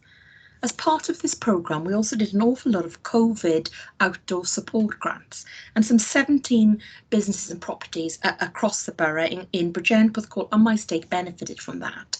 And what you will have seen is people building outdoor areas to seat guests and building patios and pagodas and that type of thing. And that was really important during the pandemic. And actually culture is changing now and people are enjoying being outdoors more in these facilities. So that's something we'd like to continue. There were a couple of green infrastructure projects which were really interesting. We did a project in my stake town centre to green the town centre itself, and we also sponsored Link Cymru in their Sunnyside village to create a garden and an allotment area as part of sustainability in that development itself. And one of the last things that we funded via that TRI programme was to produce the Bridgend Town Centre Master Plan. So we used some of that funding towards the writing of that report and the strategy and the research behind it. So the Transforming Towns programme is the successor to the TRI programme, and it'll run initially until March next year. Now, under that programme, we are one of 9 or one of 10 authorities altogether. There's 9 others and ourselves, and it's based on the City Deal region local authorities. So it's proposed that these arrangements continue moving forward with the Transforming Town programme. If I take you to paragraph 4 of the report, what it does is give a little update on the current situation with the Transforming Towns programme. Now, we've had some success already with this programme. We've got one strategic project that's been approved already, and that's some £910,000 from Transforming Towns to acquire and demolish the Cheapside police station. And we're working with Welsh Government, South Wales Police and Bridgend College to prepare that site so Bridgend College can bring a new college campus right into the heart of Bridgend Town Centre. Now that's going to have enormous benefits as part of the regeneration and master plan, and it's one of the first multi-million pound schemes that will be delivered. It could be up to £50 million, that new college building, and we're hoping that we can achieve a net carbon zero build working with Bridgend College, and then we can connect it to our district heat network. So truly not just a wonderful development which will increase footfall into Bridgend itself, but really sustainable as well. So we're thrilled to be able to use that initial amount of money to acquire that site and to move this project on. The other part of the Transforming Towns piece is placemaking grants. And placemaking is really gathering steam now in Wales and across the UK. It's about creating vibrant communities where people want to live, work and play. So a community, so with Bridgend Town Centre, for instance, we can't rely solely on retail and evening economy anymore. We need to look at a mix of use and culture, history, things to do in the town centre, not just reliant on retail itself. Now there's 5.5 million available for placemaking across the region, and we need to look at projects for that, and we are starting to. We want to see if we can deal with some vacant premises, bring some of that money forward, look at initiatives which we can increase footfall, whether we can support tourism events, and again look at that digital town agenda. And I mentioned that a little bit earlier, and that's about looking at websites, social media and presence, having more online presence for Bridgend to promote it more widely. The third part of the Transforming Towns Fund is Business Fund.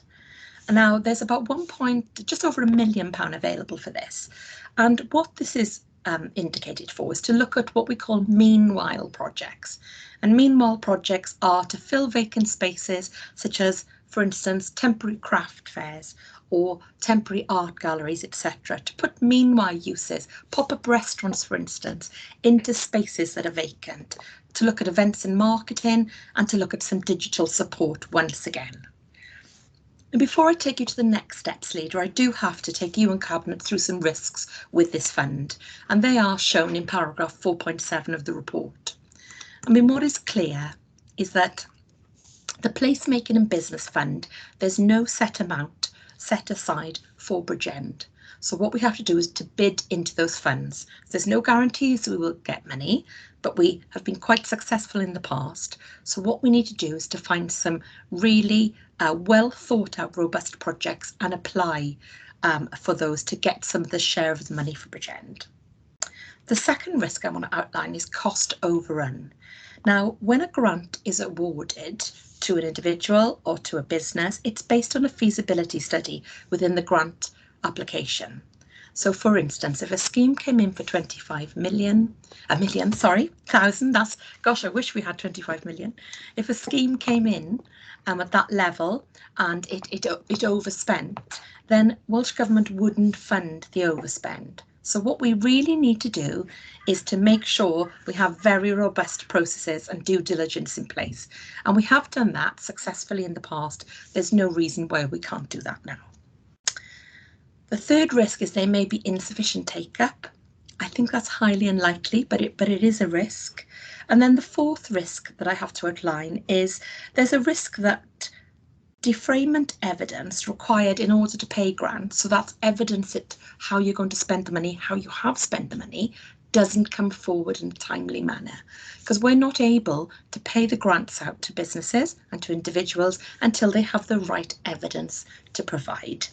So that'll be very important that we assist our people who apply for the grants with us to ensure we can pass on money in a timely fashion.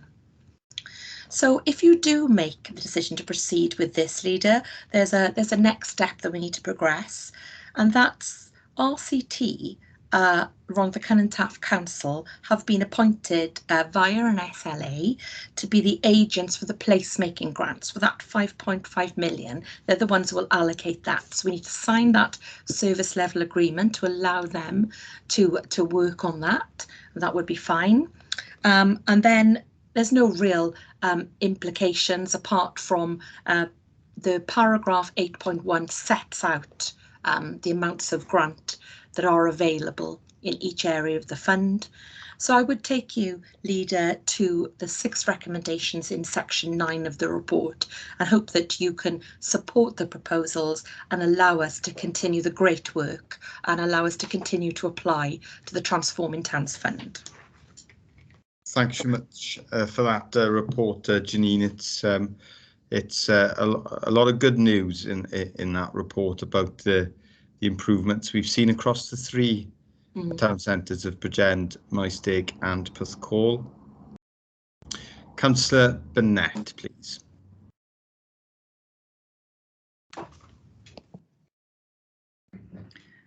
Sorry, I was going to let Charles come in first. I saw his screen come on. Councillor Smith, do you want to come in first? Okay, simply to propose that we accept Janine's recommendation and take the next steps. And I'd particularly like to pick out 2 or 3 things from the long list of benefits that she's outlined for us this afternoon.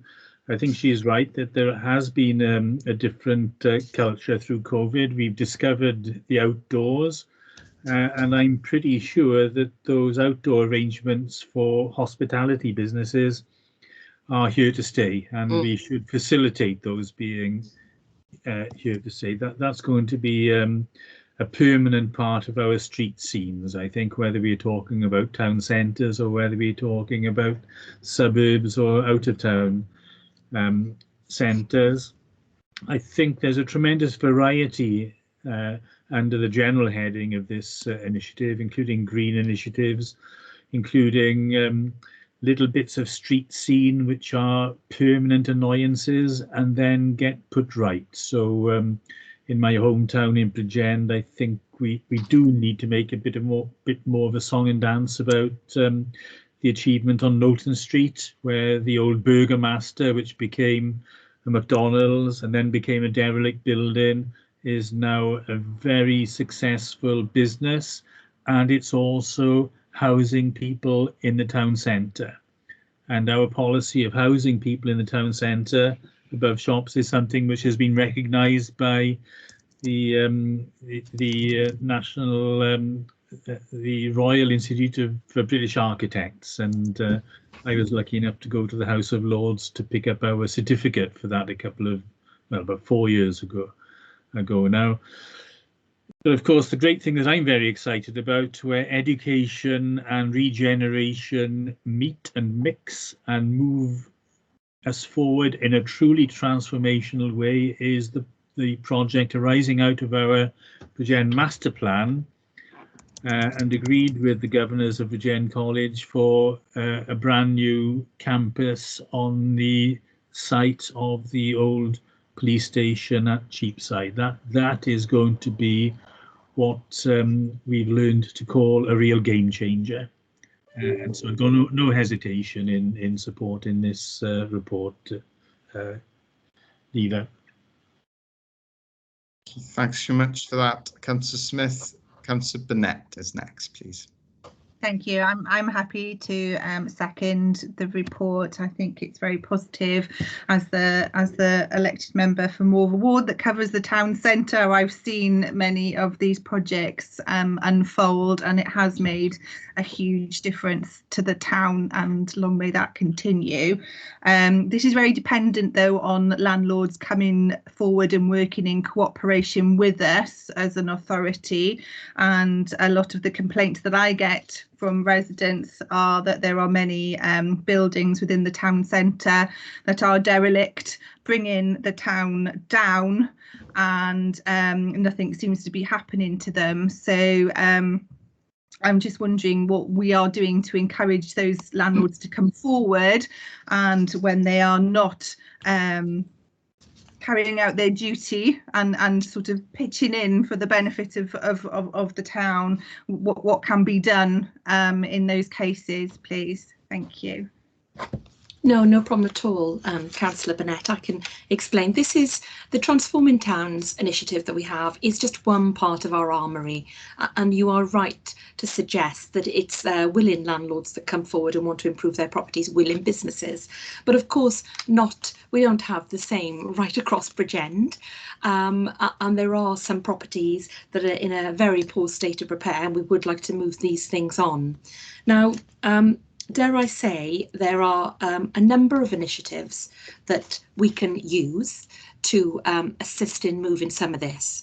Now, the first one is what we call Section 215 of the Town and Country Planning Act, and that enables us to take action against properties which are considered detrimental to the amenity of the local area. And that is a Planning Power Act, and it's something that my planning team, John Parsons, and the team have used in the past to move areas on, to draw attention to properties that are not in a particularly good condition. Now, when we do serve these notices, sometimes just the notice alone is enough to get some movement and change, but where that doesn't happen, we do take property owners to court, and have done. In fact, there is a case currently on a fire damaged property in Bridgend that currently is going to appear in court shortly. Just for these reasons, we've taken that forward. Obviously, I can't speak any further about that property, but we are actioning that via Section 215 agreements. And then, of course, the other end of the scale is what we call compulsory purchase order, and that is at the point where there is no other legal route or no other enforcement route to move. That really is last resort. When we look at compulsory purchase orders, they can only be achieved for a greater corporate good, and not for a greater community good, corporate good, not for an individual benefit. So, for instance, if we were to proceed with that, we would have to show that we had exhausted all other possibilities to improve properties. So there is a sequential approach to this. We have occasionally used our compulsory purchase order powers. We don't have funding for that in our budget currently. It would be wonderful, wouldn't it, if we could go to Bridgend and buy up all our vacant properties and move them forward, because we could bring them back into a useful life. But of course, that's outside of our remit. But we do have that in our armoury and can use it. But what I will say, though, is that within our Bridgend master plan, we've highlighted quite a number of partnership opportunities to work with people like Valleys to Coast Housing Association, and they have picked 2 areas in particular: the old Sax nightclub and also the property on the corner of Knowlton Street opposite the Wilkos. I think it is the Knowlton Arcade area, that they would really like to get a grant from Welsh Government to look at putting commercial on the ground floor and residential above, you know, mixed residential. And for us, bringing a residential uses back into the town centre is a really, really effective way of improving the footfall and vibrancy of the town centres that we have in our borough. So we have a range of things we do outside of this initiative. Transforming Towns is one, strategic projects with Welsh Government and is another. We use the Section 215 powers to bring people to court and to bring them to account.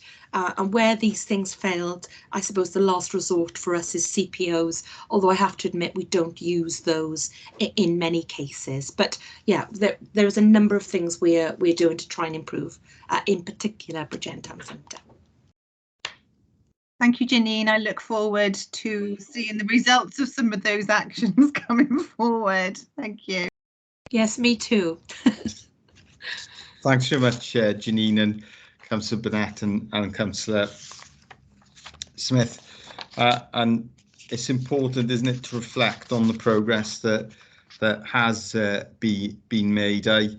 I can't remember how long the former family value building in Maesteg, for example, was lying empty and had become very run down. And what an iconic building that is in the town of Maesteg. And progress on that has only been possible through this scheme, through the financial support from Welsh Government, which we very much appreciate, but also through working with developers, working with the private sector and bringing buildings back into use, but for different uses that reflect how the town centres are changing very rapidly. So they're not all going to be brought back for only retail. That will, of course, always have a place in our town centres, but there is also a role for more town centre living, and that's very much part of the former family value building on Commercial Street, as is other commercial uses for buildings. Absolutely, Leader. And one of the things that particular project is doing is bringing forward small units of residential accommodation, because we do know in our borough there's very high demand for 1 and 2 bed properties. So it is bringing accessible 1 and 2 bed properties right into the heart of the town centre, something that we desperately need in the borough. So it does a number of things, not just economic development, but it meets our growing housing need too for affordable properties. And what we would say, Janine, is that we own, as has been described by Cabinet colleagues, we own very few buildings in any of our town centres. It's true, yeah. 95%, if not higher, percentage of those buildings are owned by the private sector. We can only deliver success if the private sector works with us, and we want to work with the private sector. We do have grants available, but we do need that cooperation and support of the private sector. And where we don't get that cooperation and support, and where buildings do reach a stage where their condition is unacceptable, then we will take action. Absolutely. And we will continue to do so. So we look forward to receiving an update report on progress across our towns and seeing the outcome of that in the future. And thank you very much to you and the team, Janine. We know how much hard work goes on behind the scenes to make this happen together with partners in the private sector.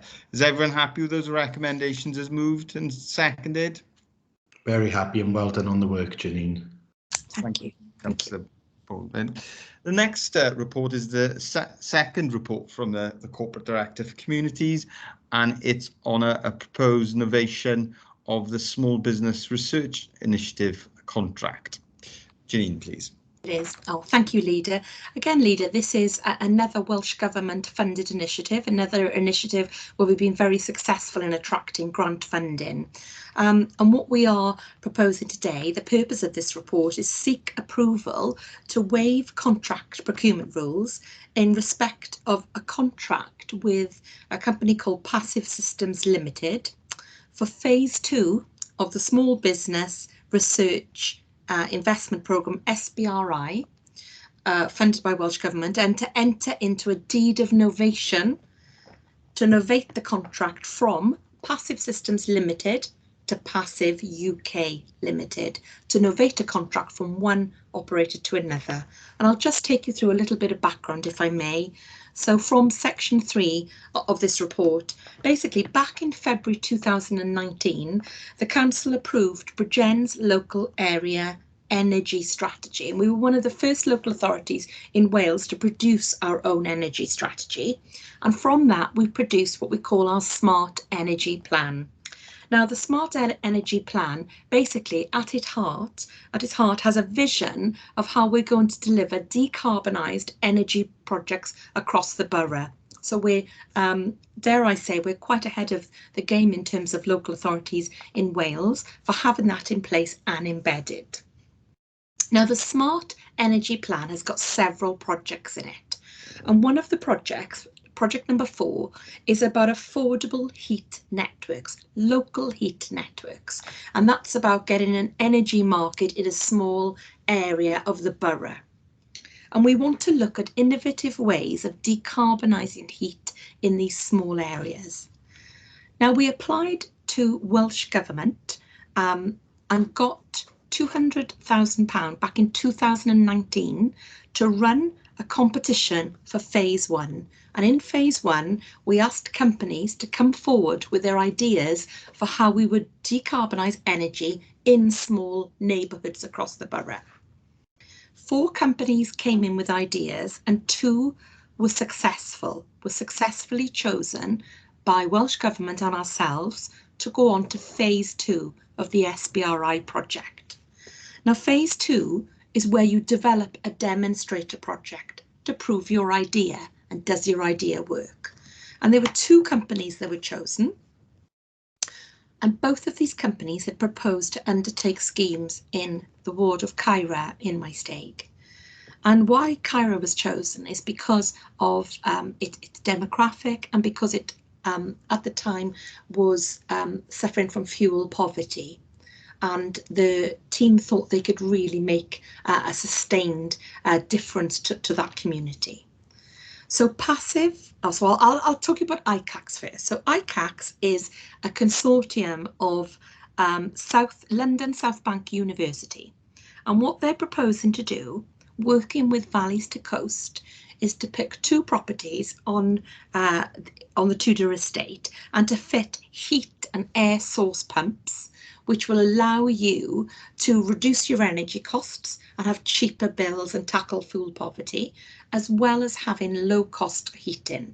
So that's what they plan to do, work with V2C and to fit these demonstrators and to see does it work.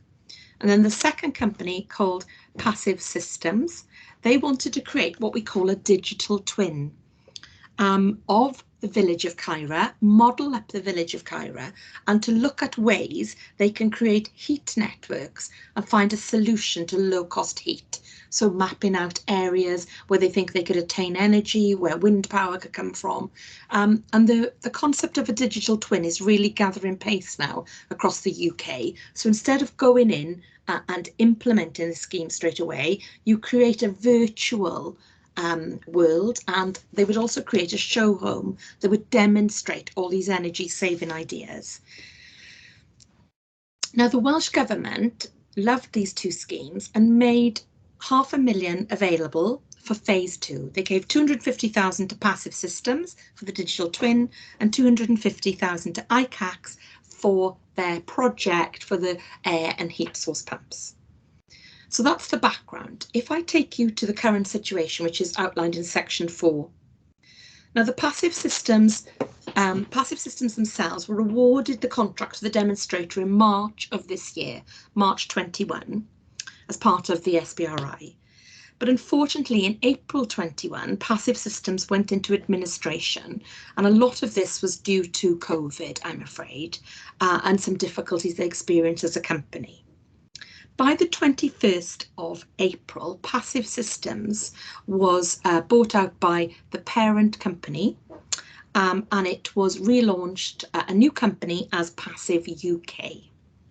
So under the corporate procurement rules at Bridgend, we can continue with this contract with the new company that's set up, as long as the existing contract is not modified and it is as initially awarded, of which this contract is. So as long as the overall nature of the contract between Passive Systems UK and Passive UK hasn't changed, we can novate the contract for this digital twin from the one company to the other. And that's what we're proposing here for you, Leader. As the value is over £100,000, Cabinet need to make a decision, please, to novate the contract from the one provider to the other, and to waiver these CPR rules to enable us to do that. So I would appreciate, Leader, taking you to recommendation 9, which sets out 2 recommendations for the scheme. I should say, before I go to the recommendations, there are no financial implications here for us because the costs remain the same. They're delivered via Welsh Government grant phase 2, and it's just changing from one company to the other. It's exactly the same scheme. Okay, thanks very much for that comprehensive report. Councillor Baldwin, please. Thank you, Leader. And yes, I just want to point out, as Janine has highlighted there as well, this is Welsh Government funding that is coming in to be able to deliver these innovative projects. And it very much flows in the vein of our 2030 agenda around being the innovative council, not just across South East Wales, but across Wales as a whole and the rest of the UK.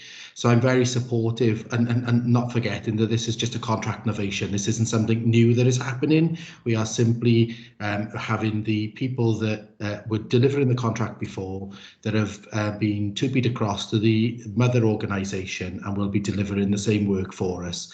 But I'm very supportive of it because it continues our work in relation to decarbonisation and actual fuel poverty reduction as well. Thank you, Leader. So I'm happy to move it.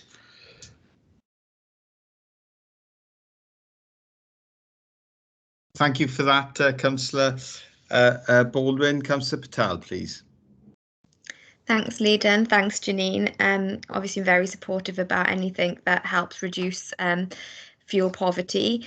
I just wanted to ask around the due diligence that's referred to in the report, and if you could give us a bit more information about what due diligence was carried out by whom, etc. Because obviously there's always a risk with contracts, and so I think it's important that we and the public understand what we've done in terms of the due diligence behind this one, please.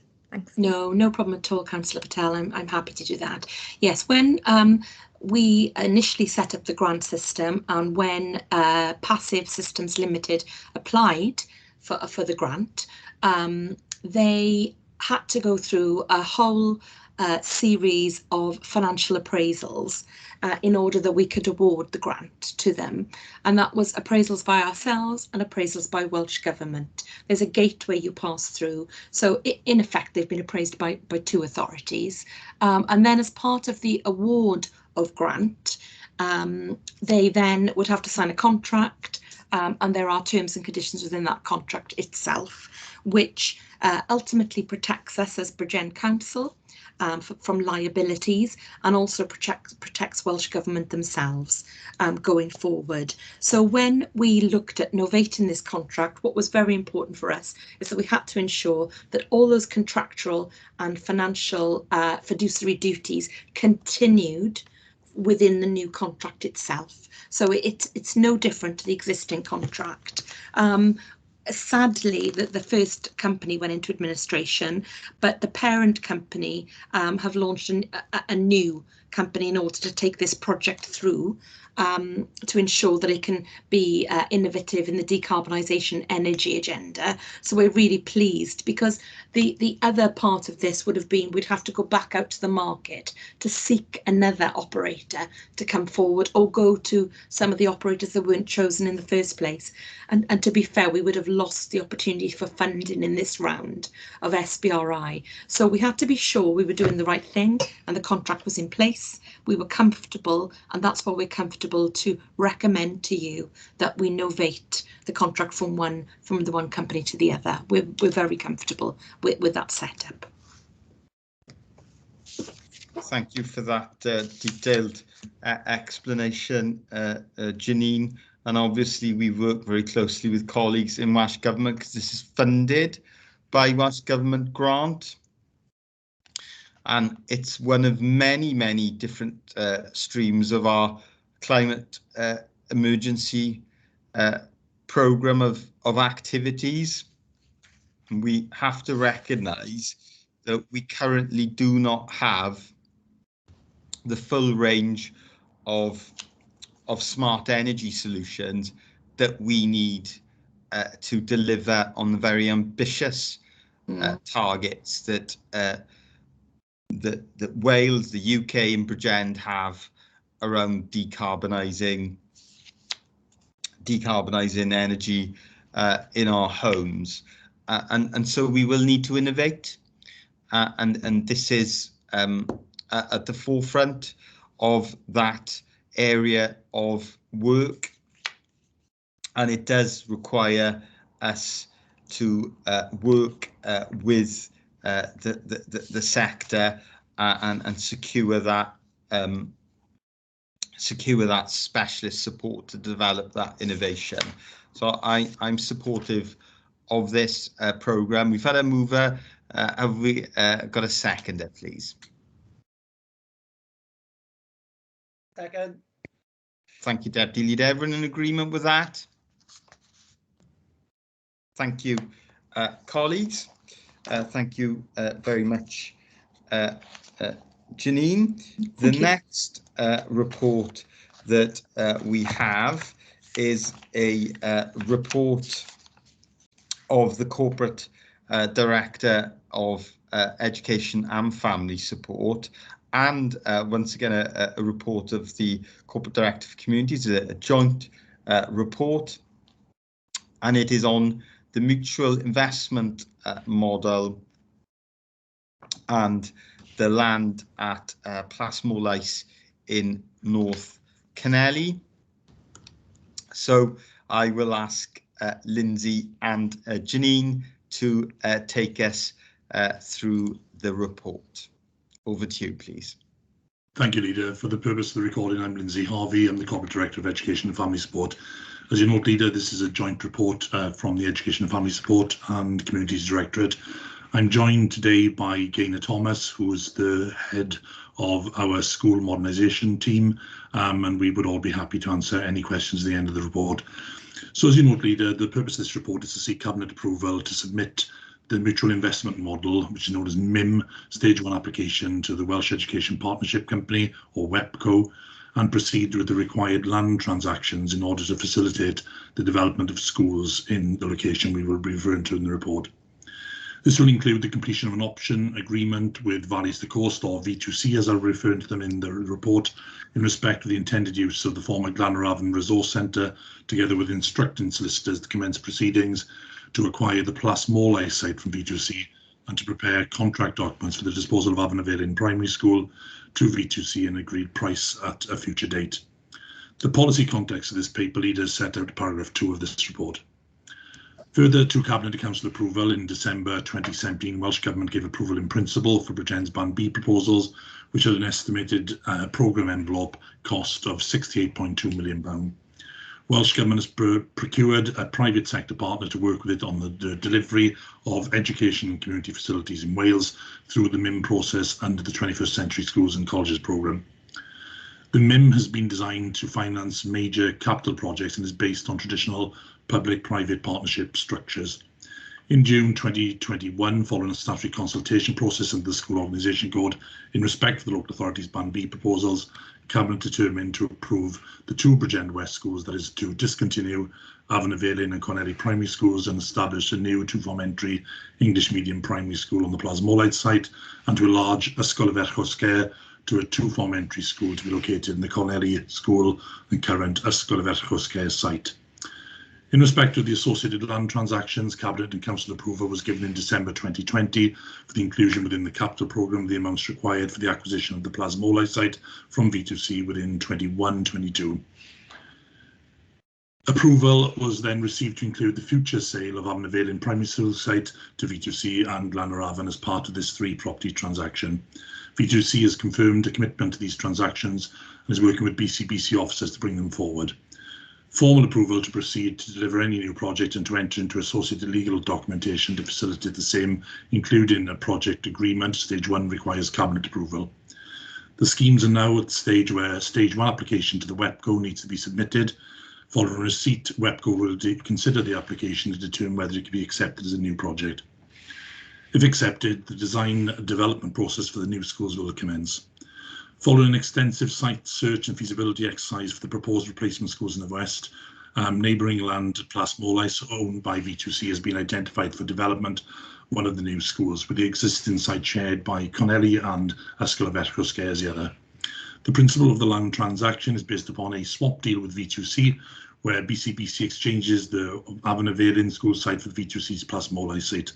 However, the sequencing and payments related to the two elements of the swap are unable to be aligned, as the Avon-y-Faelin primary school site cannot be sold until the completion of the new school development, and the new school site has to be acquired ahead of the new school development. On this basis, Leader, it's agreed that the Council will acquire the Plasmolite site up front, ahead of the realisation of the capital receipt of the Avon-y-Faelin primary school site, and a jointly instructed valuation of both sites has been undertaken by the district valuer, and this has returned values of both sites as reported in December. The reported values indicate a difference in value in favour of the Plasmolite site, being valued higher based on size and anticipated development densities. In order to account for the difference in values, Cabinet has agreed that Glanaravan and Ysodra could be incorporated into the land swap. The district valuer has valued the site in its current condition. An agreement has been reached with V2C that will see them take an immediate option agreement on Glanaravan at the district valuer's valuation, while the acquisition agreement for Plasmolite is concluded. The sequencing and timing of property transactions within the capital agreement are captured at paragraph 4.7. We're now in a position, Leader, to complete the option agreement of Glanaravan and instruct the BCBC legal team to commence the acquisition of the Plasmolite site and the advanced disposal contracts for Avon-y-Faelin primary school in readiness for the Stage 1 WEPCO decision. The financial implications of this are set out at paragraph 8 of the report. Specifically, if the proposal does go ahead and is implemented, then the cost of the new schools will be funded via an annual charge to the revenue budget over a 25-year period, which will need to be built into the medium-term financial strategy as a budget pressure. Early estimates are that this could be in the region of 500k per annum, but this will be determined as the scheme progresses. The cost is based on a Welsh Government intervention rate for MIM schemes of 81%, and the local authority funding 19% of the annual cost, plus of course 35% of any upfront capital investment for ICT and furniture and equipment. Therefore, Leader, I take you to the recommendations of paragraph 9 of this report. Okay, thank you very much for that comprehensive report.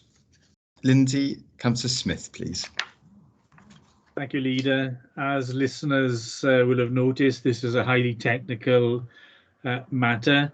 These are technical details which take us an important step forward in this project. This project has been the subject of consultations. We've had extensive meetings with local interest groups, the school governors, the local councillors, the assembly members, Senedd members, I should say. Did I mention school governors and so on and so forth? We've fielded questions and given further details, and I think there's a danger that the technicalities that have been outlined by Lindsay this afternoon might obscure the exciting fact that what's happening in Kennelly is that Kennelly is receiving the biggest investment in education it's ever had, and I can say that quite confidently. I've been around long enough to see the old Victorian or Edwardian village school at Kennelly Cross superseded by the 1959, I think it was, school just across the road, and in the 70s I was living just over the road when the predecessor of Avon was built. So there've been changes and transformations in education in Kennelly for generations, and this is now another generational change. The reason for all the technicalities is that we're not doing this the easy way. The easy way would have been to take one of the football fields and build a school on it. But what we are doing instead is a regeneration project where we are taking a tired piece of the Marlett estate, a brownfield site, if you like, and transforming that into a 21st century school.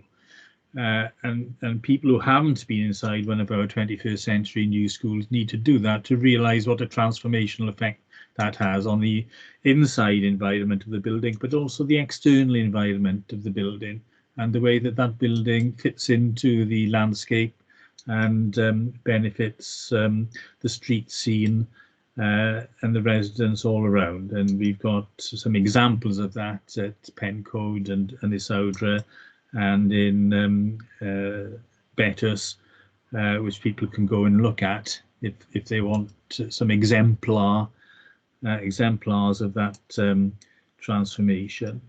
The other reason for the technicalities is so that we can phase and schedule the project so that no child has to put up with building works around them, and no child has to move to a new situation until their new school is ready. So I think I'm working from memory now, but I think it's the English medium school which will be the first one to be completed, and the Welsh medium one second. But on each of those occasions, the school will be moving into brand new spanking premises without any need to exist in Nissen huts and demountables and so on in the meantime.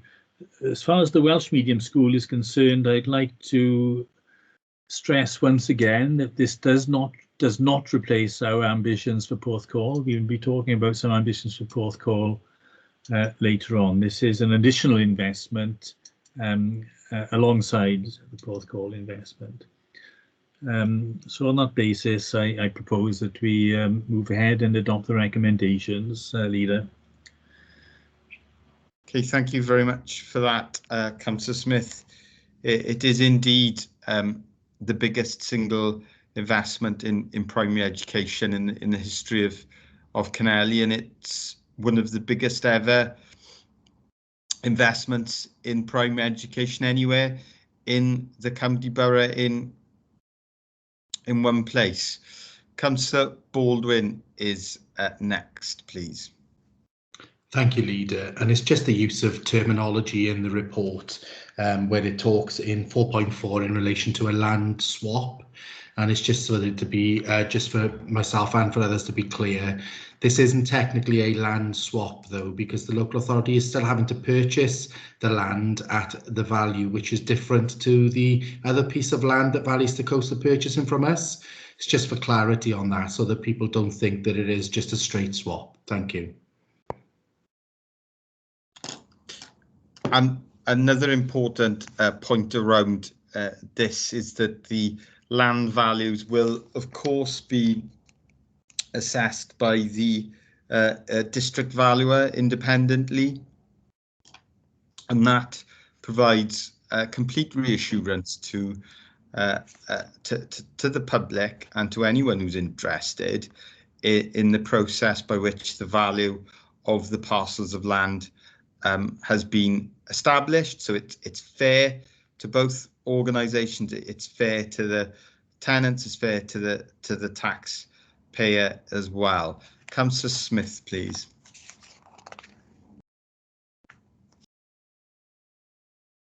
Sorry, I didn't lower my hand. That's okay, yeah, Councillor Smith. And I'd add further, and Janine can confirm, the use of the district valuer is a very well established process in the public sector by which we establish the value of land that is being purchased or sold. And it's a process that we will be using here, and it's a process that will continue to be reported on by officers throughout the process. But it is essential that we acquire this land to be able to build these 2 new schools. We do not have, do we, Lindsay or Janine, the land in our ownership to be able to build these 21st century schools, because they do require a minimum amount of land to provide the first-class facilities that they will to local children. Yeah, absolutely, Leader. That's one of the things about building new schools, is you have to have suitable sites in the heart of the community where, you know, the catchment will be. And absolutely, the availability of land is getting more difficult as time goes on, of course. So what we do, and what all local authorities do in the UK, is we use something called the Land Transfer Protocol. So what happens when we want to buy and or sell land? We need to look to get a district valuer valuation where we are selling it between public sector bodies. So we then have we jointly commissioned this report, V2C and ourselves. The district valuer goes out and puts a value on each piece of land based on the size of it, the density for its future use, and then comes up with a valuation. And that is the value that you both agree to pay for that land. So BCBC, we are buying V2C's land, and V2C are buying our land at those agreed prices. And the district valuation, of course, is part of Welsh Government, is part of their setup, and very, very experienced surveyors. This is the protocol is very, very normal. A bit different when we dispose to the open market, though, Leader. I must make that distinction. For when we sold the land on Salt Lake for retail development, we had an open market disposal with caveats on that. But this is a protocol, land transfer protocol, where the district valuer provides the value to move the land across. So, and as Councillor Baldwin said earlier, it's in the report, it's a land swap, but it's actually land transactions, and in a phased way. Thanks very much for that explanation, Janine. Very helpful to anyone that's listening to understand what is inherently a complex area. We've had the recommendations moved and seconded. Is everyone happy with those recommendations? Yeah, great. Okay, thank you. Colleagues, and of course we will be receiving, and we very much look forward to receiving future reports on this incredibly exciting development for not just for the community of North Canelli, but for communities across Western Bridgend, because of course Aberchosgair does serve communities from Kevin Cribbo to Canelli, including Pyle and North Canelli, as well as currently Porthcawl, which takes us on to our next report, which is a report from the Corporate Director for Education and Family Support, and it is on the expression of interest in respect of the second tranche of the Welsh Medium Capital Grant in respect of a potential Welsh Medium seedling school in Porthcawl. Lindsay, please. Thanks, Leader. So I won't repeat what you've just said. That's set out the purpose of the report. And as Cabinet members will be aware, there's a duty on local authorities to promote the Welsh language and support the Welsh Government's 2050 Cymraeg ambition. In November 2018, the local authorities secured £2.6 million of Welsh Government capital grant funding for the development of Welsh medium childcare provision in strategic geographical areas of the county borough. You'll be aware, Leader, the 4 areas were identified for investment, one of which was Porthcawl. The Porthcawl Regeneration Scheme, as identified in the local development plan, is being progressed, and as part of that scheme is proposed that additional housing apartments are delivered, which will significantly contribute to the redevelopment of the area. The local authority has calculated the pupil yield arising from the planned development according to the Supplementary Planning Guidance 16, and this has identified that additional education provision will be required to serve the area. In January 2020, Cabinet gave approval in principle to the development of a one-form entry Welsh medium school to serve the Porthcawl area as part of the future band of the school modernisation programme. The intention is that the new provision would be aligned to the development of the Porthcawl Regeneration Scheme. In order to promote the Welsh language and deliver on the Cabinet commitment within this part of the county borough, the need for an interim measure in the form of a Welsh medium seedling school has been identified. In considering the Welsh medium childcare provision and supporting the transition from childcare into a formal Welsh medium education, there are significant merits in co-locating both provisions. From an economic perspective, it would make the most efficient use of funding to co-locate the childcare and seedling Welsh medium provisions on a single site. A desktop site options appraisal has been progressed for the co-located facility, and the outcome will be reported in due course. Although the Council currently has Welsh Government approved funding in place for the provision of the childcare facility, it does not currently have funding in place for the Welsh medium seedling school. Corporate Landlord Department, that's the major projects team leader, has provided an estimate in respect to the cost of the provision of the combined Welsh medium seedling school and the childcare facility of some £3.75 million.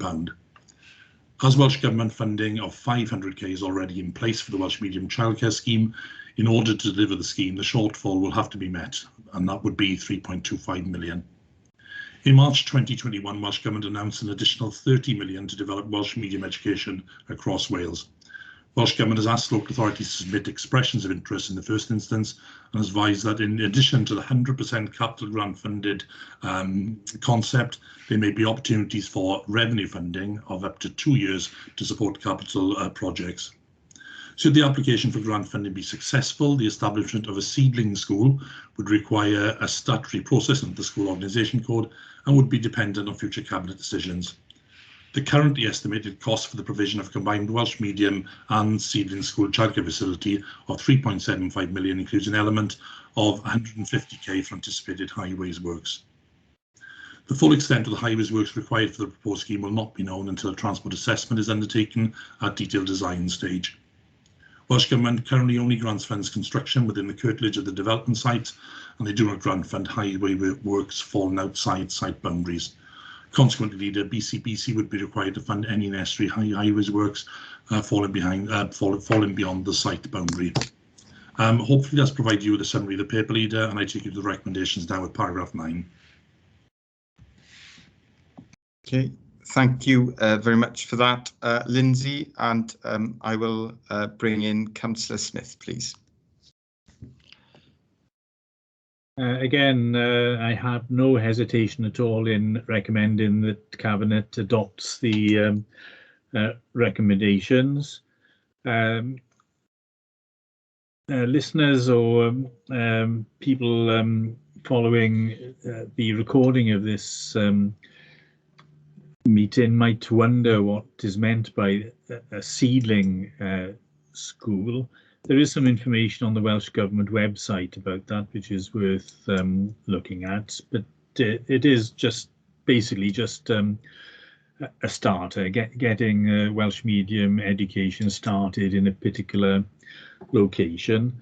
The Welsh Government website also makes it clear that the initial location isn't necessarily the ultimate location. So although there is, as Lindsay has said, perfect logic in putting the childcare facility and the seedling school in the same location. That shouldn't be taken as an indication of where the long-term location would be. We've got important plans for the whole of Porthcawl, which include educational sites. So at some time in the future, there will be various options, and those options will go out to consultation, as is the statutory duties. So assumptions shouldn't be made now about where Welsh education, Welsh medium education in Porthcawl will ultimately be. There will be different possibilities, and we'll cross those bridges when we come to them. But in the meantime, this is an incredibly important step forward. There's been a Porthcawl shaped hole in our Welsh medium education for quite a bit. There have been some previous misconceptions, as I mentioned earlier. Some people have misconstrued that our big investment in Canelli would substitute for any investment in Porthcawl, which isn't the case. We're investing in both, and we're going to invest in Bracla, and longer term we want to look at other areas such as pen code, etc., as far as Welsh medium education is concerned. Thanks very much for that, Councillor Smith.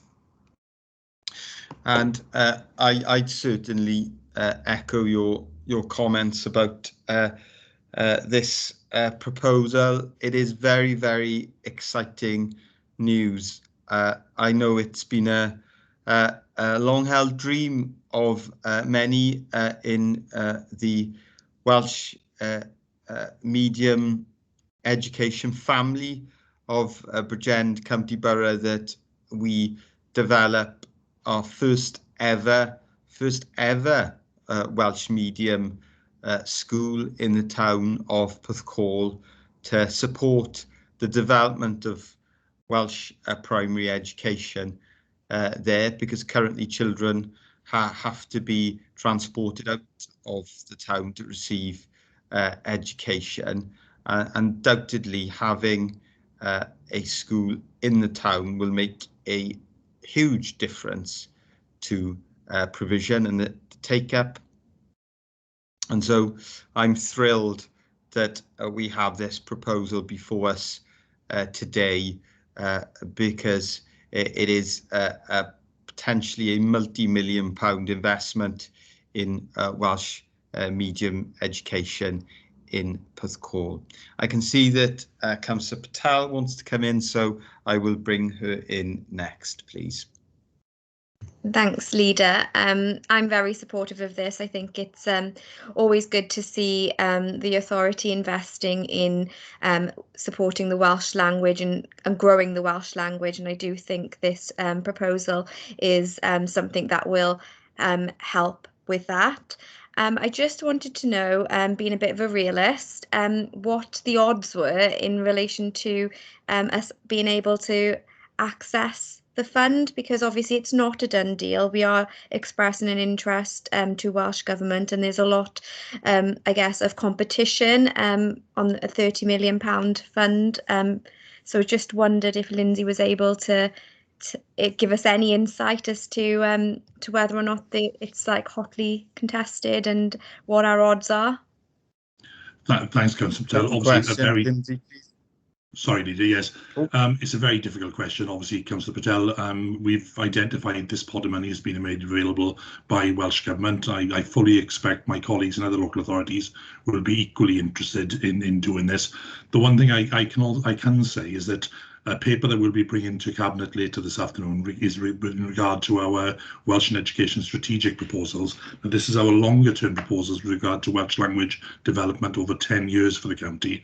and we have been working very closely with Welsh Government officials on this, and I know Welsh Government officials are very supportive of the plans that we put forward, and indeed we've got an excellent working relationship with partners such as RAG, the Rieni Dros Addysg Cymraeg, which is the parents for Welsh Medium Education. We're working very closely with those to make sure that we realise some of these ambitions. So odds I can't give you, but what I can tell you is that the comments we've received back from Welsh Government in response to these proposals has been very positive. Thank you, Lindsay. Thank you. Important question there, Councillor Patel, and very, very encouraging to hear that feedback from Lindsay about the response from Welsh Government officials. I wrote to the previous Education Minister, didn't I, Lindsay, about this proposal, because just as it's been a long-held ambition and dream of the sector, it's also been a long-held ambition of ours as well. So we will certainly follow the engagement with civil servants and officials with Welsh Government. We will follow that up with contact with the Minister, because the Welsh Government and ministers share our ambition for Welsh medium education, and it's also particularly pleasing that this fund, and I know Jill will be delighted that this fund is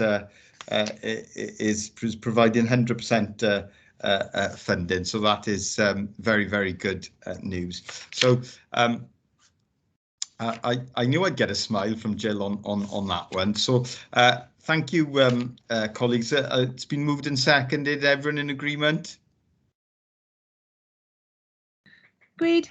Yes. Okay. Well, I'm very mindful of the time, so what I'm going to do is we're going to take a 5-minute comfort break, because I know that people do need to have a very short break. So we will be back in 5 minutes. So I make that as 4:57, please, 4:57, and we will reconvene the meeting at that point. Thank you.